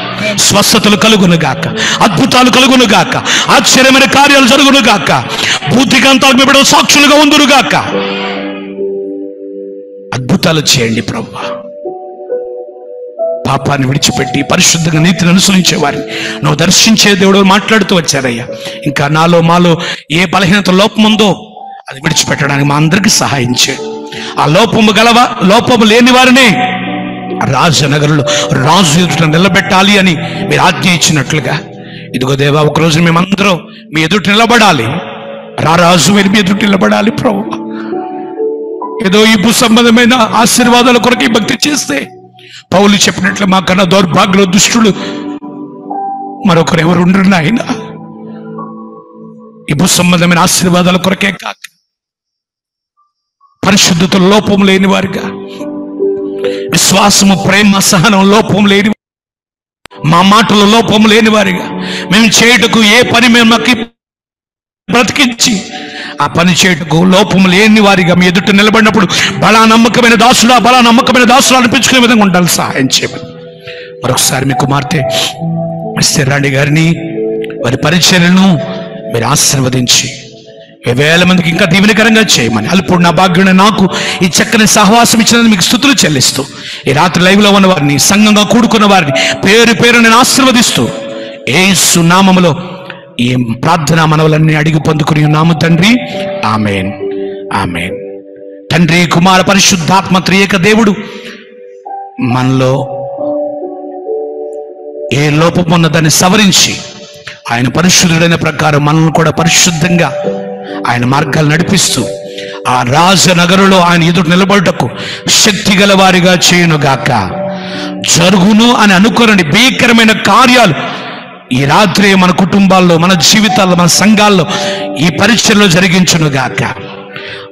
కార్యములు సఫలము చేయునుగాక, ఆయన దర్శించునుగాక. ఆమేన్. అందరికీ వందనాలండి. ప్రభు కృప మీకు తోడై ఉండను గాక. ఆమేన్. ఆమేన్. దేవుని పరిశుద్ధ నామమునకు స్తోత్రం కలుగును గాక. నిజంగా అండి, తన కొరకు, ప్రభు కొరకు కనిపెట్టిన వారి జీవితాలలో భీకరమైన కార్యాలు మనం ఊహించలేము. అవి మనుషుల వలన అసాధ్యం. తన కొరకు కనిపెట్టు వారి విషయమై నీవు తప్ప తన కార్యము సఫలము చేయు మరి ఏ దేవునిని ఎవడు నే కాలమున చూసి ఉండలేదు అంటున్నాడు. నిజంగా అంటే భీకరమైన కార్యాలు. మన బలము చాలదు, మన జ్ఞానము చాలదు, మన ఆలోచనకు అందదు. శూన్యములో దేవుడు గొప్ప కార్యాలు చేసే దేవుడై ఉంటున్నాడు. నిజంగా బ్రదర్ యొక్క సాక్ష్యాన్ని బట్టి నేను ఎంతగానో సంతోషిస్తున్నాను. తన ఏర్పాట్లో, తన సంకల్పములో, తన నిర్ణయములో, ప్రణాళికలో ఉన్న బిడ్డల్ని దేవుడు ఎన్నడూ విడిచిపెట్టాడండి. తన సాక్షి బిడ్డలుగా నిలబెట్టి మరి తన మహిమార్థమై ఈ రీతిగా మరి ఒక సేవకునిగా నిలబెట్టారు. అందును బట్టి నేను ఎంతగానో సంతోషిస్తున్నాను. తన జీవితములో ఏ ఆధారము లేక ఉన్న వారి యొక్క జీవితాలలో భీకరమైన కార్యాలు దేవుడు చేశాడు. అది ఏ మనుషుడు చేయలేని గొప్ప కార్యాలు మరి బ్రదర్ రత్నాకర్ గారి, మరి రత్నకుమార్ గారి జీవితంలో ప్రభు చేసి ఉంటున్నాడు. సేవకునిగా ఈ దినం నిలబెట్టి దేవుని మహిమార్థమై వాడుకుంటున్నాడు. అందుని బట్టి దేవుని నేను ఎంతగానో స్తుతిస్తున్నాను. మరి అదే విధంగా దానియేలు గ్రంథం నుండి నెబుకద్నెజరు యేసు ప్రభుకు సాదృశ్యంగా ఉన్నాడు. మరి లోపము లేని వారిని నిలవబెట్టమన్నారు. మరి ప్రసంగి గ్రంథంలో ఏం చెప్పబడుతుందంటే లోపము గలది లెక్కకు రాదని. కనుక మనము దేవుని ఎదుట నిలవబడాలంటే లోపము లేని వారముగా ఉండాల. భక్తిలో గాని, ప్రేమలో గాని, విశ్వాస జీవితంలో గాని, సేవా విషయంలో గాని మరి మనం లోపము లేని వారముగా ఉంటే నిర్దోషులముగా మనము తీర్పు తీర్చబడుతుంది. కనుక దేవుని ఎదుట మనం లోపము లేని వారముగా మరి దేవుడు, పరిశుద్ధాత్మ దేవుడు మనందరినీ నిలవబెట్టునుగాక. కనుక ఈ యొక్క అద్భుతమైన వర్తమానాన్ని బట్టి మరి ఎంతగానో దర్శింపబడినాము. మరి తన సేవకుని నిలవబెట్టి ప్రభు మహిమ పొందాడని నమ్ముచున్నాను. వారి యొక్క పరిచర్య కొరకు, వారి సాక్ష్యాన్ని బట్టి, వర్తమానాన్ని బట్టి దేవుని స్తుతిస్తూ మరి end time revival Holy Spirit ministries తరఫున మరి అయ్యగారికి ప్రత్యేకమైన వందనాలు తెలియజేస్తున్నాను. వందనాలు అయ్యగారు. ప్రభు మిమ్మల్ని దీవించి మీ పరిచర్యలో ఇంకా అనేక చోట్ల మిమ్మల్ని వాడుకోవాలని ప్రార్థిస్తున్నాము. మరి ఈ సమయంలో మరి వర్షిప్ చేసిన బిడ్డలను కూడా ప్రభు దీవించిందాక, ప్రార్థించిన వారందరినీ కూడా, విజ్ఞాపనలో పాల్గొన్న బిడ్డలందరూ కూడా ప్రభు దీవించిందాక. మరి ఈ సమయం reports by sister Esther Lingala. Over to Esther Lingala. దేవుని నామం స్తోత్రం కలుగును గాక. దేవుడు ఎంత గొప్ప దేవుడు కదా. నిజంగా మరి బ్రదర్ మన మధ్యకు రావడము దేవుడి చిత్తమని నేను నమ్ముతూ ఉన్నాను. ఎందుకు అంటే యాక్చువల్ గా ఈ రోజు వాక్యానికి మరి మనము ఆహ్వానించింది సిస్టర్ రమాదేవి గారు. థర్స్డే నైటే తను మరి ఏ టైంలో అయితే నేను మరి ఎడిటర్ కు ఇన్ఫర్మేషన్ పంపించాలో అదే టైంలో తను ఫోన్ చేసి, నేను ఈ వారం చెప్పలేను సిస్టర్, మరి ఆ మిషనరీ ట్రిప్ ఉంది, మరి వారి కొరకు నేను అన్ని మరి ఏర్పాట్లు చేస్తూ ఉన్నాను, నేను ఈ వారం నేను చెప్పలేనని అదే టైంలో చెప్పడము, మరి లాస్ట్ మినిట్ లో చెప్పడము. అయినా నేనేం మరి టెన్షన్ పడలేదు, ఎందుకంటే ఎప్పుడు నమ్ముతాను ఇది దేవుడి పరిచర్య, దేవుడు నడిపిస్తాడని విశ్వాసము నమ్మకము ఎప్పుడు ఆయన పుట్టించిన నమ్మకం విశ్వాసాన్ని బలపరుస్తూనే ఉంటాడు. మరి అదే టైంలో ఈ బ్రదర్ నాకు ఫోన్ చేశారు, నేను బ్రదర్ కి ఫోన్ చేయలేదు. ఈ బ్రదర్ ఫోన్ చేసినప్పుడు బ్రదర్ తో మాట్లాడని బ్రదర్ అనుకుంటూ ఉన్నాడంట కొన్ని రోజుల నుంచి, మరి సిస్టర్ తో మాట్లాడాలని అనుకున్నాడంట. ఎందుకు అంటే వాళ్ళ దగ్గర కూడా లింగాల అనే వాళ్ళు ఉన్నారు, మరి సిస్టర్ వాళ్ళు కూడా లింగాల కదా, మరి ఏమన్నా వాళ్ళు అంటే పరిచయం ఉన్నారో లేదో అని అలా కనుక్కోవడానికి, తర్వాత నాతో మాట్లాడాలని అనుకున్నారంట. అనుకోకుండా ఆ రోజు నాకు కాల్ చేయడము, ఆ తర్వాత మిస్ అయింది కాల్, తర్వాత నేనే కాల్ చేశాను.